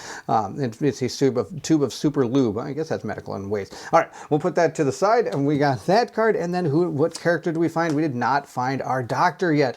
We have Juan Upton. When Juan is drawn, gain 1 town defense chip. All others may be purchased for 5 fewer salvage coin. If I get a sledgehammer, he gets a lot more towards his mechanical and combat. That's awesome, but not the doctor. I gave the lube to Randall here, and I do get 1 salvage coin because I was able to complete an encounter card, thanks to our socket set that we have. Now that we're done with the party exploit phase, we've ended one of the phases. So this is the point where I have to discard down to 7. So I'm choosing to discard 2 cards that have to do with battle checks, being able to drop theirs by 2 and being able to give ourselves 2, because we have a lot of, I think we're doing very well in the combat area. I want to keep a lot of these cards because they're kind of a lot of get out of jail free cards, which is what I think we're going to want as we go forward. At this point, I'm going to see what our town event is. It says compassion and stability. This month seems a steady stream of refugees arriving in your town. Many seek safety and a better life. However, the journey has been rough, and the majority of them are weak and sickly. It appears to be a virulent strain of the coronavirus. People are really scared. They want to help, but fear for the safety of their families. If you currently have the medical center town technology equipped, gain 1 prestige and 2 town health. It is is tier 2, so instead I'm going to gain 2 prestige and 4 town health. So I'm going to gain 4 town health. Also, when I got that character, I forgot to give myself a town defense chip, so we do have that as well. So I'm going to get 4 town health. That's fantastic. This is going to wrap us around to the end of turn and move into the effects phase at the beginning of the turn. So instead of gaining the 4 town health, I'm just going to lose 1 because I would normally lose 5 at this point, but I gained the 4, so we're at 32. Our town business section is next, so I'm going to grab an action card, and it says Clandestine Operation. Play during a party exploit phase. Look at the one opponent's hand of action cards and choose one to keep. Your party then may then move up to 10 hexes and attempt to capture a resource or perform a mission card at no cost in weeks. Afterward, you may use any remaining free hexes. Are you kidding me? This is awesome. Now remember, it does say that I have to choose, look at opponent's hand of action cards. Now that would be the bank, but I wouldn't actually be able to look at the action cards. I don't have any, but being able to use the bottom part of this card is going to be bonkers amazing. I get to move up to 10 hexes and attempt to capture a resource or perform a mission card at no cost in weeks. That is amazing. That's probably the best card I've ever seen, which is probably why it's worth 8. Now, of course, when I get to the end of the phase, I'm going to have to discard, so I'm just going to discard now. I'm going to discard that action card to keep the other one, and my hand size is now back to 7. Now, of course, there are a lot of things I get to do before we do this. I get to sell and purchase anything I want, which can be cards, town technologies, or town defense chips. I'm not going to be doing any of this again because I only have 3 salvage. At this point, then, we are going to go into the party exploit phase, and this is where I would have to discard down, and we're going to start by doing a movement deed. We get to roll a d6 and see how far we move. We got a 5 plus 3 is 8. 1, 2, 3, 4, 5, 6, 7, 8. I can move all the way up to here, but do I really want to be there? 1, 2, 3, 4, 5, 6, 7, 8, 9, 10. Sorry, I'm counting off board. I've got a plan. We're going to move 1, 2, 3. Remember, I can't walk into these radiation zones. 4, 5, 6. I'm actually going to stop right there to try to gain this resource, which would cost me, I believe it's 2 of my weeks, which brings me back down to only 1 week. In this particular area, I'm going to choose a plains as my card to try to gain that resource. Let's flip over our plains card, and we have found Duracho Row. This is what's called a world event, which are pretty cool. This is going to affect everybody in the game. So it says here, we have some weather issues. It says, as your party packed up camp this morning, a radiant sunrise peaked over the tree line, and a gentle breeze elevated your spirits. Midway through breaking camp, however, a distant line of dark, rolling storm clouds gathered, sporadically highlighted by the searing blue flashes of horizontal chain lightning. You count 10 seconds before hearing the bass staccato rumbling. You were able to outpace it for a short time, but the Duracho quickly caught up. The nearby husk of pre-war farm disintegrates into splinters from the inland hurricane's wind, scattering the debris like buckshots. Rusting grain silos are uprooted and sent rolling like tumbleweeds, crushing everything in their path. Profanities are lost in the 140-mile-per-hour wind, and your friends' eyes widen in fear as they silently scream, "Run!" So at this point, I'm going to roll 2d10 once for each player, placing a destroyed chip in each randomly determined location. Until the next effect phase, these locations and the 6 hexes surrounding each of them causes 4d6 damage to parties, a loss of 2d6 town health to starting town locations, and any own resources revert back to neutral status. So that's kind of funny because I'm trying to get one right now. Now, I'm the only person playing, but imagine if you had 6 people playing this game, how many times they'd have to roll this. It'd be absolutely ridiculous. I'm going to roll a blue and black die. The black one will be our 10s die, so we got 73. And then our next one, the red one will be our 10s die. We got 7Ds, so 70 and 73. Our first one will be over here on 70, not the end of the world. I'm not going there anytime soon. 73, on the other hand, is a problem. It is right there. And of course, anything within 6, 1, 2, 3, 4, 5. So I am right now in the path of this thing. which means I'm going to take 4d6 points of damage. Since I'm in its path, I'm just going to take the damage right now, 4d6 points of damage. Oh my gosh, 12, 13, 14, 15, 16, 17 points of damage. Normally I would dish out 17 points of damage to my entire group, but that's okay. I'm going to play this card. During your party exploits phase, move your party to the nearest neutral starting town and heal all forms of damage, returning your party to full health. They may not be targeted by an action cards or attacked in PvP for the remainder of this turn. So I'm going to discard that action card, heal all our wounds, which I believe is going to heal my psychological wounds as well. If I'm wrong about that, please let me know in the comments below and I'll make sure to make a note in the video. But there we are. Our characters aren't going to take any damage. I'm going to heal them with that card, and we're going to go to the closest neutral city. And there are 3. 1, 2, 3, 4, 5. 1, 2, 3, 4, 5. And 1, 2, 3, 4, 5. I'm going to go over there. I'm going to go right over there. No, that's the one I'm going to go to. That's the neutral city I choose. At this point, I do have 1 week left. I'm going to use another move deed. We're going to move our character. We're going to move our character. Oh my gosh, 6 plus 3 is 9. Now I have to stay 6 away from this. 1, 2, 3, 4, 5, 6. So 1, 2, 3, 4, 5. Maybe I should go for that number 1 right now. 1, 2, 3, 4, 5, 6, 7, 8, 9. I would be super close to getting to that if I went that way.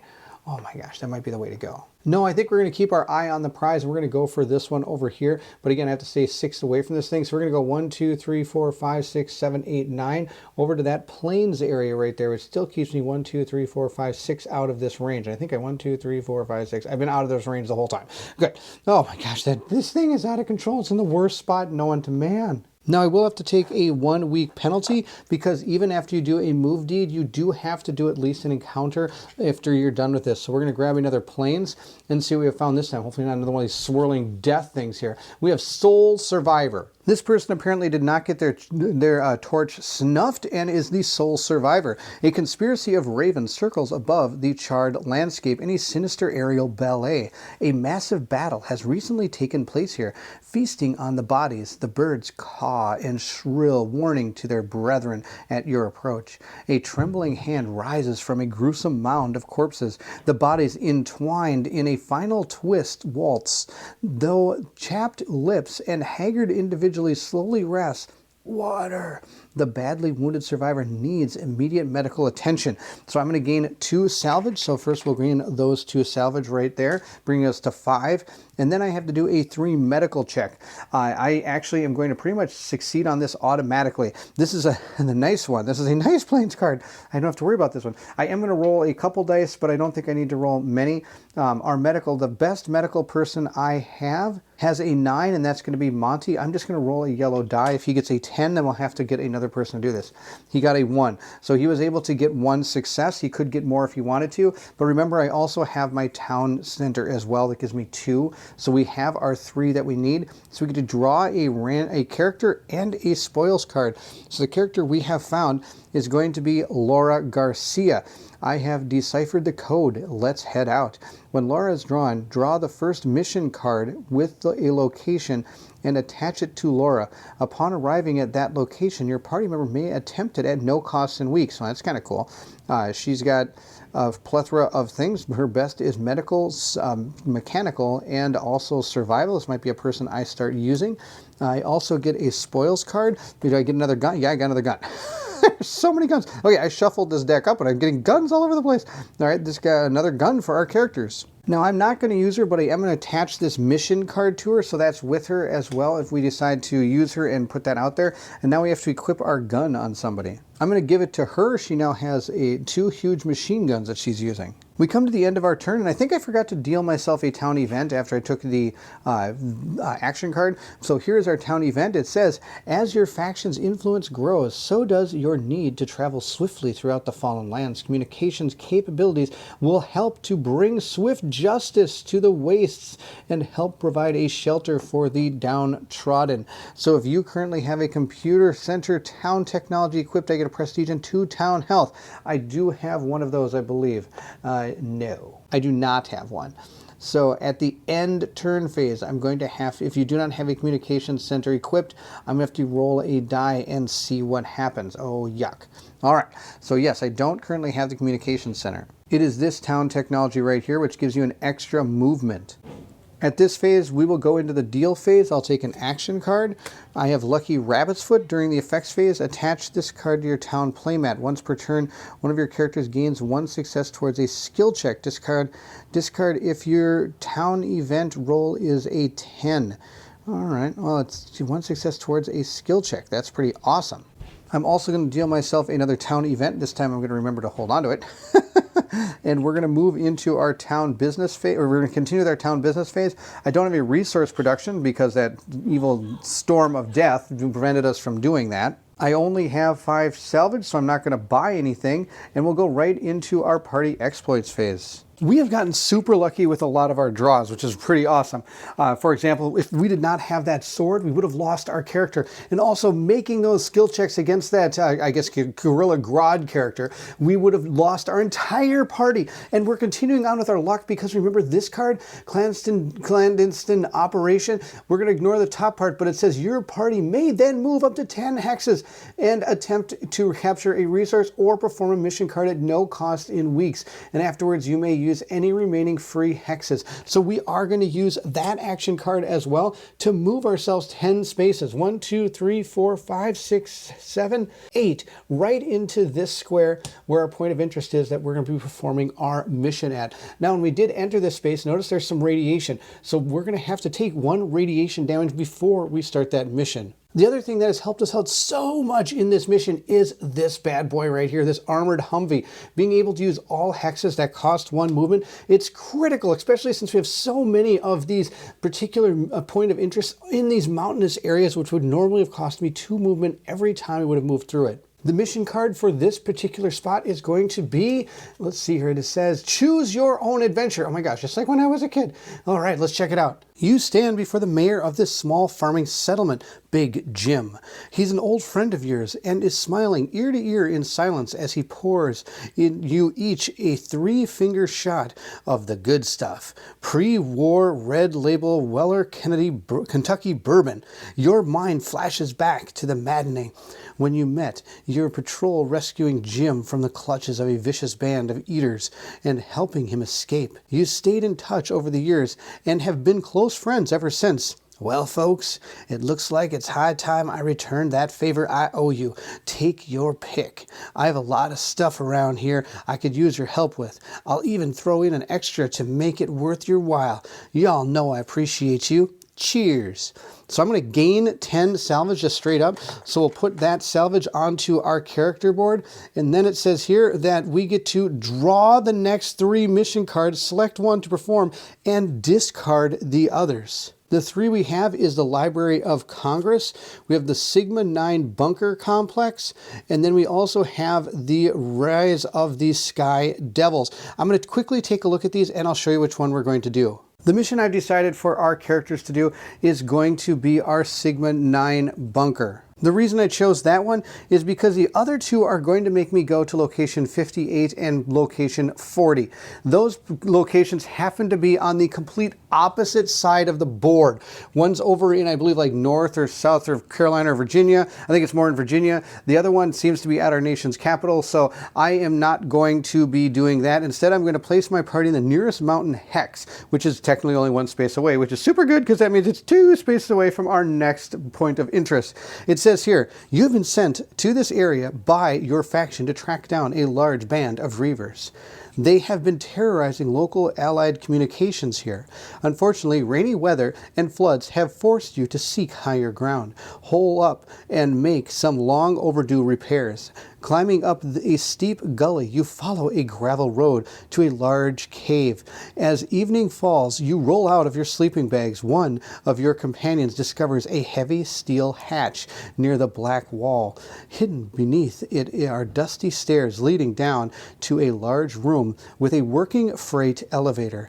You speculate that this may be one of the many post-9/11 bunkers constructed to house important government officials. Maybe its secrets can help unlock the mysteries of the past. You enter the elevator and punch the only button on the panel. The door closes. So at this point, we are going to gain 5 salvage. So I'll put that onto our player board.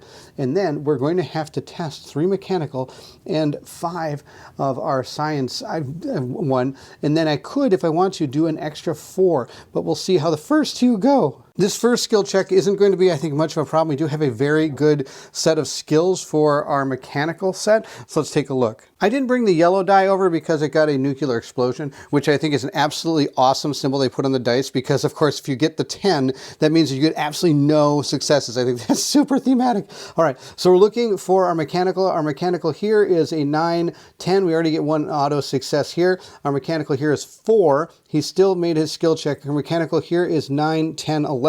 That's kind of a sad number for him because 11 is really not that great for him. But nonetheless, all the other ones are going to help it. Now she's got a 9, so she's good. So we have enough to be able to do our first skill check. Now we have to do the harder one, because if you notice, a lot of our characters don't have this 6, 6. He's got some good things here. She's got 5. And the other guy's got a little bit, so hopefully we'll roll well enough. Now this particular skill check needs 5. So I'll roll these up and see how it goes. I got 1, 1 on the blue. So I'm actually going to roll another blue die because I know I don't have a lot of these for our characters. So I got a 5. So let's match all that up and see how it goes. I'm looking right now at my yellow character because he also is able to re-roll a die if he wants to, but the 8 is a success for him, so I'm not going to re-roll his skill check. So we get 1 skill check from our, no, we don't have this. We do not have the town technology that gives us 1 towards this particular skill check. Really? I didn't take that one? Okay, well, I don't have that one. That's the one I probably really needed. Because this guy is a failure. This one is not going to make it. The next one we have here is him. He's got a 3. He needed a 6, so that is 1. I will put a 1 right here. We got a 5. He needed 8, 9, 10. He needed 14, so he only got 1, so that's a 2. This could be bad here. 2. Then this character's got a 3, a 4. These 2 both work, so we're at 4. And then the last one over here, like I said before, he's off screen, but he does have an 8, 9, 10, 11. The 8 isn't going to be a success like I thought it was, but I still get the auto success from having over 10 on both of my on my character here, 8, 9, 10, 11. So that's an auto success, plus you need 1 more. Again, not the best numbers to have.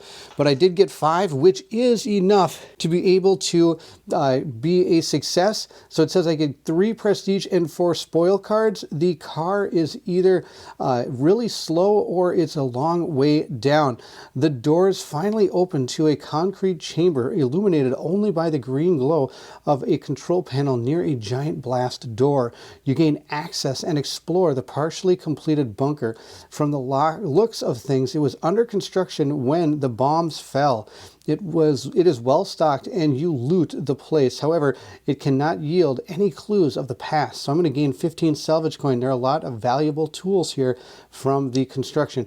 Now, if we were to fail, look at the failure, the death of your party. Oh my gosh, the whole party would have died. Oh, I got to check it out. How does this work? Once you exit, the elevator doors won't open and the bunker is impenetrable. You are entombed here. Oh my gosh, that would be terrible. Oh my gosh, so bad. I have to admit, every time I play this game, it is an absolute blast. It is so awesome. I mean, just imagine also you're like, oh, I'm going to see how this skill check goes, because I never read the bottoms until after I perform the skill check. So I'm like, oh, okay, well, I just need 4 and 5. If I would not have gotten that 5, I would have been dead. The entire group would be dead. Oh my gosh, that's awesome. Oh my gosh. Oh, but looking at my cards, I did have some abilities. I have to admit, we have some absolutely fantastic cards. This one could have let us redo the encounter or mission card. This one could have escaped the mission without doing the failure. So I do have some ways out of this, but oh my gosh, that is so awesome. Like I said, we've drawn some fantastic cards for our characters and gotten super lucky on some of our rolls, including that one. Now for us, we are going to gain, oh, sorry, I apologize. We're only going to gain the 3 prestige and 4 spoils cards. This is if we want to do the other one, and I'm not going to. I should have decided before we rolled, but that's okay. I wouldn't have, because this is a hard check for us to make. And now that I know the failure, I'm definitely not doing it. What's the other failure? Another failed press code locks down the facility. See, failure. Oh my gosh. So that would have been, even if you succeeded and you decided to do this one and failed, you would still lose your entire party. Oh, that's absolutely bonkers. Now, I'm not going to take the prestige, but I am going to take the 4 spoils card. So let's grab our 4 spoils cards. Our characters are getting so well equipped. This is super cool. So we'll see what we got. We got even more guns. It's guns, guns, and more guns. A ranged weapon. What's this? Oh, look at this one. A heavy weapon. This one I'm definitely going to give to Mac because it will link his abilities here. Then we got horses. If we want to, all hexes cost 1 movement. Oh, it's the same kind of one as this one, and it gives 2 speed, so the same as this. Now, if you notice this symbol here, this means this would be a starting equipment for that particular faction. When we're moving forward, these gray-backed ones are for a particular faction, kind of like this one. Now, I believe I still mix these into the deck. I could be wrong. Please let me know in the comments below if I am. We also have armored war horses.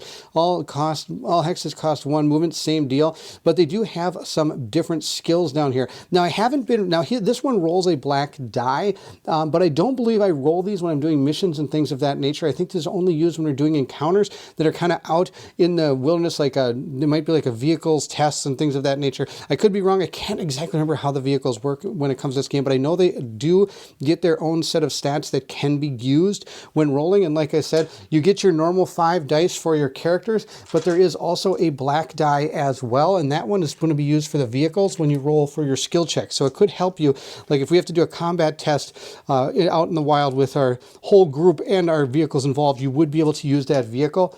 So our vehicle is still way better than these vehicles, and we're going to put these 2 things on our other characters. Now these are going to go into the auction house that I can maybe sell later on in the next turn. Now, before we add those cards to our characters, I do want to check to see what we have here. We have our spoils card, which isn't that big of a deal anymore. We got the first aid kit. Okay, so we got all the medical equipment in the world. We just got to find that doctor. Oh, this is the doctor. Joshua Dean.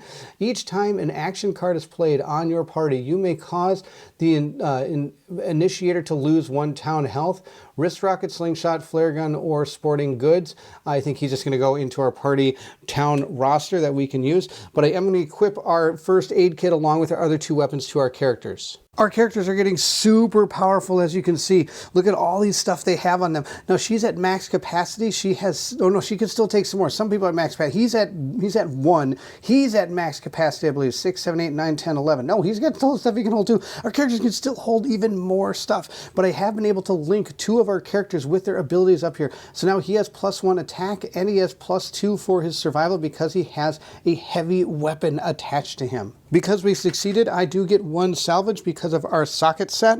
And we're going to continue on with our party exploit phase. I did mention, totally forgot to put these radiation tokens onto our characters. We all should have taken 1 radiation damage stepping into this square, from what I understand. I'm going to use the rest of that movement. Remember, I still had more movement. 1, 2, 3, 4, 5, 6, 7, 8. And we're able to perform a mission, then continue moving on in the hexes that you have left.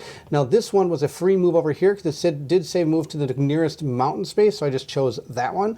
And I'm going to move 1, 2 right up to this space as well. Now, that does give us our second radiation damage for all of our characters, except for Moriala. Moriala does not take radiation damage.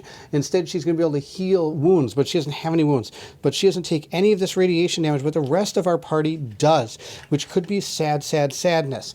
All right, we're here though. I'm going to remove this point of interest, and we're going to spend 3 of our remaining weeks, which is all the weeks we have because we have that -1 penalty to perform the mission on this point of interest. And if this is not the right place, I'm going to have to try to make sure that I'm going to hopefully have to get all the way across the map behind the Great Lakes into Canada in order to find our last spoils, our last set of cards that would have our doctor if this one doesn't have it.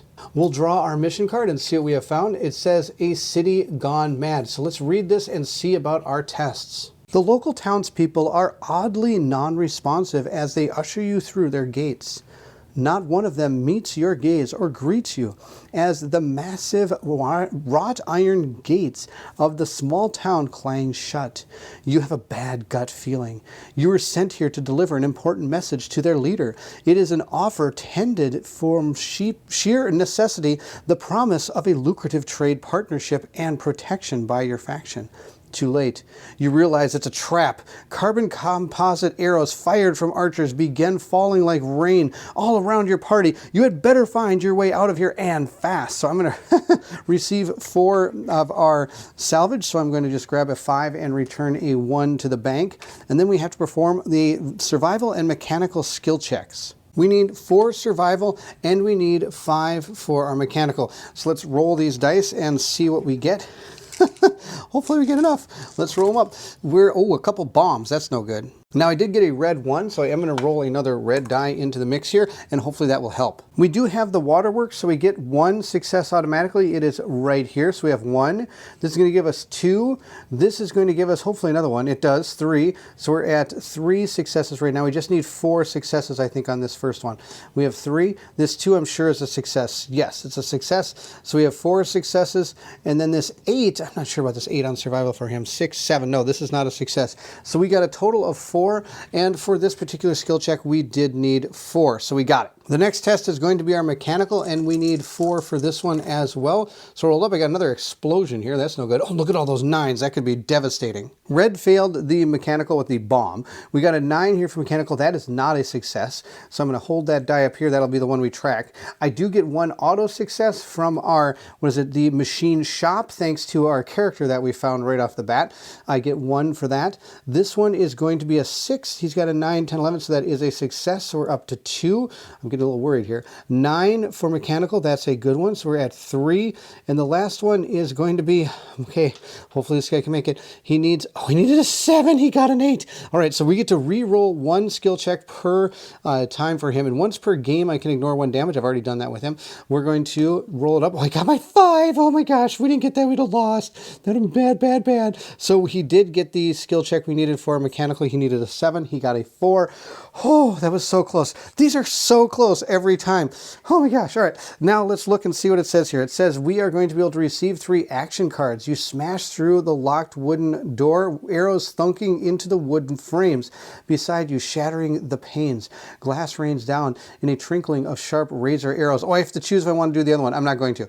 Arrows continue to strike the walls and furniture as you run out through the back. Sprinting down the labyrinth of alleyways, you climb a staircase to the 2nd floor. Ascending a ladder, you reach the roof and escape over the city wall. You run for the forest. Under its canopy, you collapse from exhaustion. All right, so we're going to receive 3 action cards. Now, of course, if I decide to do the other one, I'd also gain 2 prestige, but that's no problem. If we fail, look at this, another death of your party. Oh my gosh, you kidding me? All right, so again, we barely made it out alive. We almost lost our entire party. That's out of control. I know you're seeing a lot of this death of your party on these cards. I don't think I've ever seen this many death of your parties on mission cards like this. So we're getting very lucky and unlucky at the same time. We're getting lucky that we're making these skill checks, but we are getting unlucky. We're drawing a lot of ones that have failure, death of your party. I don't think that's the norm. I do get to grab 3 action cards. So we'll pull out 3 action cards, see what we get. These have been saving me, and they have the potential to save me. Good shooting text, played during the party exploits phase on any character with a ranged weapon. That character gains 2 combat successes for the remainder of the turn. Probably discard that. Decisive assault, playing during the active exploit phase. Grant the first strike ability to characters before the first phase of PvP, or negate the opponent's first strike abilities before PvP combat defender only. Or okay, so I'm not going to give that one either. Ninja smoke balls. That's amazing. And play any time to successfully complete all combat skill checks on an encounter or mission card, then gain 1 prestige. Again, I don't think I'm going to keep that one either. But I mean, we'll see how many we have here. 1, 2, 3, 4, 5, 6. I do get to keep 1. So I think we're going to keep the smoke balls. We're going to keep the smoke balls, bringing our card total to 7. Now, technically, I should look at these before I decide on those action cards discard, because those aren't discarded until the end of the town exploit phase, which technically is going to happen after this. But I just got rid of them anyway because it was, for filming purposes, easier to do it there. The spoils card we found is not going to be medical. This is oh, it is medical. Did I put oh, you know what? I bet I drew a medical one and put it in here. Because remember, there was extra ones I had to put in here. So it kind of made up for the fact that I put in that lube. By accident. All right, so we do have another medical one, which is pretty cool. And please be the doctor. Oh, it's the doctor. Okay, good. We found the doctor. It says here, I may be an elitist, but unlike you, I've actually been out there in the chaos. DeForest receives 1 additional success on all party medical skill checks, including healing. This is awesome. I think this is one of the characters that I had in my original playthrough. So if you want to see that, please go check out my original playthrough. It was done, I think, about 1.5 years ago that I did on the channel, where we did we went against the AI. It was really fun. You should check that out if you're interested in more content for Fallen Lands. He gets creates a link thing if he has a medical equipment, which will double its medical skill bonuses, maybe used twice before discarding. So what that means is, say I put this on him, this one would say discard to heal all physical and infected wound damage to your party, or discard after failing a medical skill check to succeed. In that point, I would then put a use token on this, and I could use it again, so giving me the ability to use this twice if it's on that particular character. Now, the way this scenario works is I do have to place him into my party. So I think he's going to take the place of Moriella. She'll go back in there. He'll come in here. I'm just going to give him all the stuff that this person has. He can hold 12, which is nope, that's too much. He can't hold all this stuff. So we'll put him there and we'll figure out what he's going to use. All right, I quickly moved some things around. These guys just changed a few things up. I gave him a lot more medical stuff. He might not have the greatest points here. Like he's got a 10 here and a 11 here, which aren't the greatest for him, but that's okay. We're on a sprint back to our town. Coming to the end of our turn now, we have to take advantage of this end of turn phase. I do not have a communication center, so we have to roll a die. I got a 3, no effect, no major incidents occur. I'm going to discard that one, and we're going to look at our new town event. Our town event says Caravan Oasis. After weeks of back-breaking labor, your town's engineers have performed the techniques necessary to get the old pre-war pump stations working again. They now are able to drill and pull fresh, clean water up from deep Silurian Devonian aquifers. Well, from deep aquifers, should have just gone with that. Their goal is to install these pumps at each of the resource locations under the faction's control. During the town business phase, you may pay 10 salvage coins to upgrade a tier 1 water supply town technology to tier 2. This does not count towards your technology purchase this turn. At the end of phase, if you own a 2-tier water and supply town advantage here, flip this card and attach it to your town playmat. You do not gain additional prestige or resources you already own when acquiring the faction perk. Let's continue on here. It says resources captured from you still only cause you to lose 1 prestige. If you do not attach this card to your town playmat, lose 2 salvage coins for each resource location you currently own. Then notice how the card can be turned and then placed up at the top of your faction board and slide it in like this, leaving just the top part here that says each resource location you capture gains you 1 additional prestige. We'll move into the beginning of our next turn. We're going to resolve any effects. So the first thing is we're going to lose 1, 2, 3, 4, 5 town health, bringing ourselves to 27.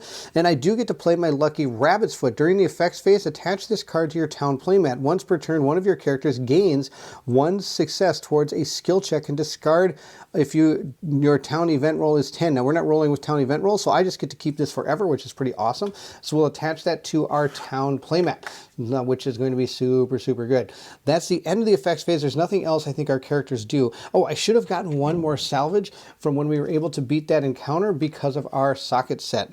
Moving into the deal step, we're going to grab an action card, and we have found ourselves hidden defenses. Play anytime your town defense chips deal their normal damage, add 2 additional points of damage to that total, which also ignores armor. I'm going to be selling that card for 4 salvage. I'm going to take a 5 and grab 1.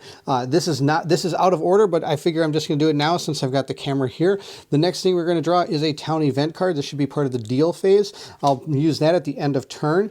At this point, we can now move into the town business phase. Because of our town event that we have, I am going to use 10 of my salvage to be able to churn my water and supply into a town technology that's able to be super, super good. It gets 2 successes now. I never did go after any, well, I tried to go after one, but it failed. Any of the resources out there, but that's okay. That wasn't technically our primary mission. We got to get back now as our primary mission. Now, I do have 10, 15, about 20 salvage coins left, but I don't think there's anything else I need to buy. But I could sell some stuff.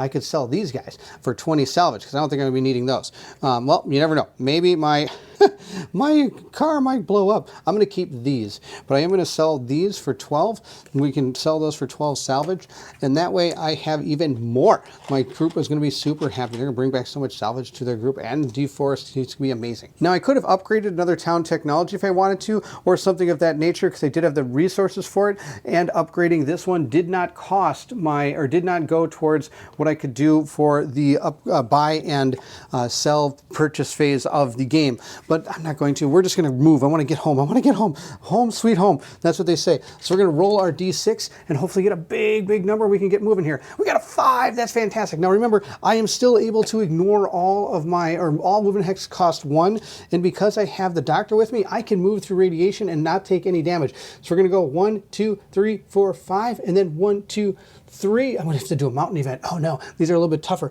but that's okay. We're going to grab our top mountain event and see what we have found. We have found corn won't grow on rocky top. You reach the saddle between 2 inhospitable peaks and look to the west. Dark clouds loom large and are approaching fast. Desperate, you find a cave on the eastern slopes and take refuge just as the wicked storm begins to spit steaming raindrops. An unmistakable glow of firelight dances on the walls ahead, drawing you deeper into the cavern. The jagged passage opens into a doomed grotto, where a small clan of weak and pitiful families huddle around a crackling fire. Its warmth offers little comfort to their sagging faces and empty bellies. Some startle and cower at your presence, but the others simply slouch in hopeless defeat. Too weak to move, one young, dangerously scrawny girl looks at you with pleading eyes. So at this point, I'm going to gain 5 salvage, and I'm going to try to do some diplomacy here and also some medical here. Let's see how we do. First, our diplomacy. Let's see how this all goes. Well, the blowing up, boom, boom, boom city here is bad, but that's okay. We'll see how these go. Oh, I did get a yellow 1. I'm going to roll that again. I'm not sure if it's a good idea, but we're going to give it a shot. Why not? Okay, I got an 8. We'll see how that works out. Looking at our characters, our red one has failed us. So I'm going to use his die to mark our successes. The first thing is we get 1 from our learning center right here, so that is a 1. Then we have a 9 here. He has 7, so this is not going to help us.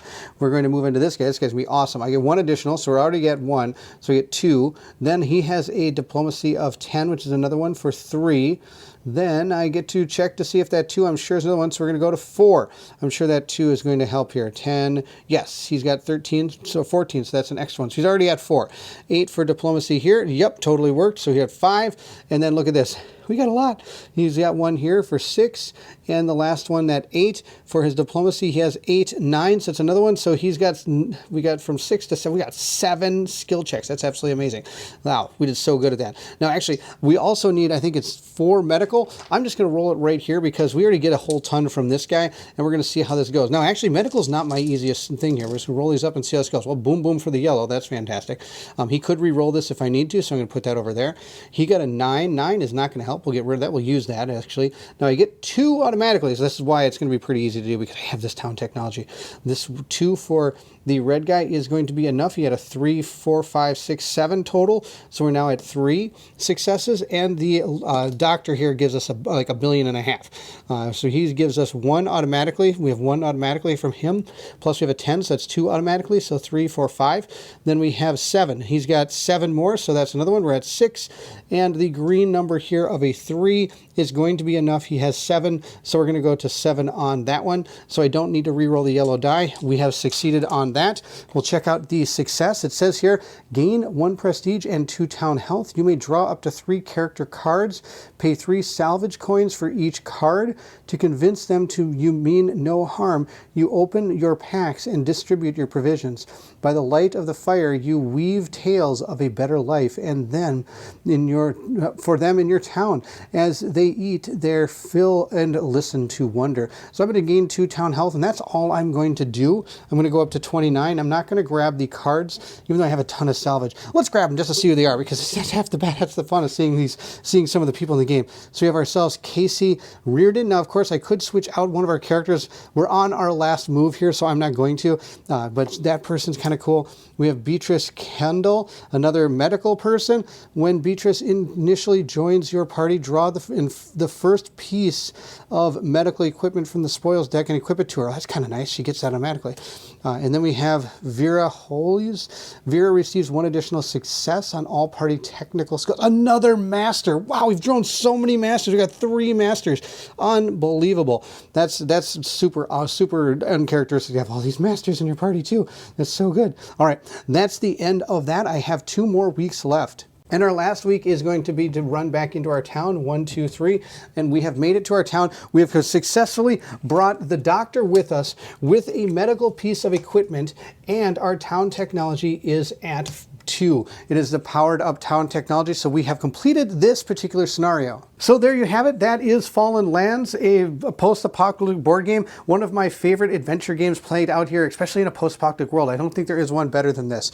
Sadly, at the time of this recording, I am going to Gen Con, and I know I said sadly, and actually I'm excited to go to Gen Con, but the creators of this game, Fallen Dominion, have been at Gen Con for 10 years straight, and sadly they are not going to be there this year. I was hoping that after I did this playthrough, I could tell everybody, go say hi to John and Bill and all the rest of the people out there, but sadly, they're not going to be at Gen Con this year. So if you are interested in this game, this is the second edition. There's a lot of cool things going on in this game. You will never be disappointed with how much fun you can have with this. Not only do you have that full scenario book, but you also can just play on your own and see all these neat things that unfold and see the story that your whole faction goes through. You can pick this game up and any of its components at buyfallenlands.com. So please check out that website. Again, I'll put a description of that in the video so you can get to that. Thank you so much for watching. I hope you enjoyed the playthrough of this game. We got super lucky on some of the stuff. We did not lose any of our guys. We almost died once. Thank you. We had amazing cards. This thing saved our first death of our game, which was fantastic. And we also had some fantastic action cards that were going to help save us in case something bad went on. And there was a lot of things that could have gone wrong. We could have lost our party many different times, which is super cool. I love how this game always has something exciting happening in it. And it always is a new experience every time I play. Please leave anything in the comments section below. Well, are you interested in this game? Have you played this game before? What do you think of this game? Or is it something you might be interested in? I love the idea that you can play this so many different ways. You can play it competitive, co-op. You can play it solo. You can play it with scenarios. You can play a campaign. You can play co-op scenarios. You can play competitive scenarios. There's so many different ways to play this game. And there's a new Kickstarter coming in January that they're going to add even more to this. One of the things I believe, if I remember talking to John, is that he is going to make it so it's going to even become an individual type game. So they're adding so many different ways of being able to play. You're going to be able to use just one character and see their adventure that they go on, which is going to be super fun and super interesting to see it in action. So there you have it. This is Fallen Lands, a post-apocalyptic board game. If you're interested in supporting the channel, please feel free to join the Patreon. It's located in the description of this video. Those that have joined the Patreon are shown here on the screen. Thank you so much for your patronage. It means the world to me. Also, at the time of this recording, like I said, we are going to Gen Con, Colin and myself, so if you do see us around, please say hi to us. Also, if you're interested, we are going to be doing a kind of a board game extravaganza on Saturday in one of the hotels, and I'll make sure to post that in the community forums of this video or of the channel, so you can join us there and hang out, say hi, play some games, and just enjoy each other's company. It'd be really cool to meet all of the people that have helped support this channel and have watched this channel grow from the beginning. So again, thank you so much to everybody. Thank you so much for the Fallen Lands being an absolutely amazing game. And hope to see you all soon. Thank you so much for watching. And if you're excited to see what Colin and I have coming up next, then I need you to meet me at the table.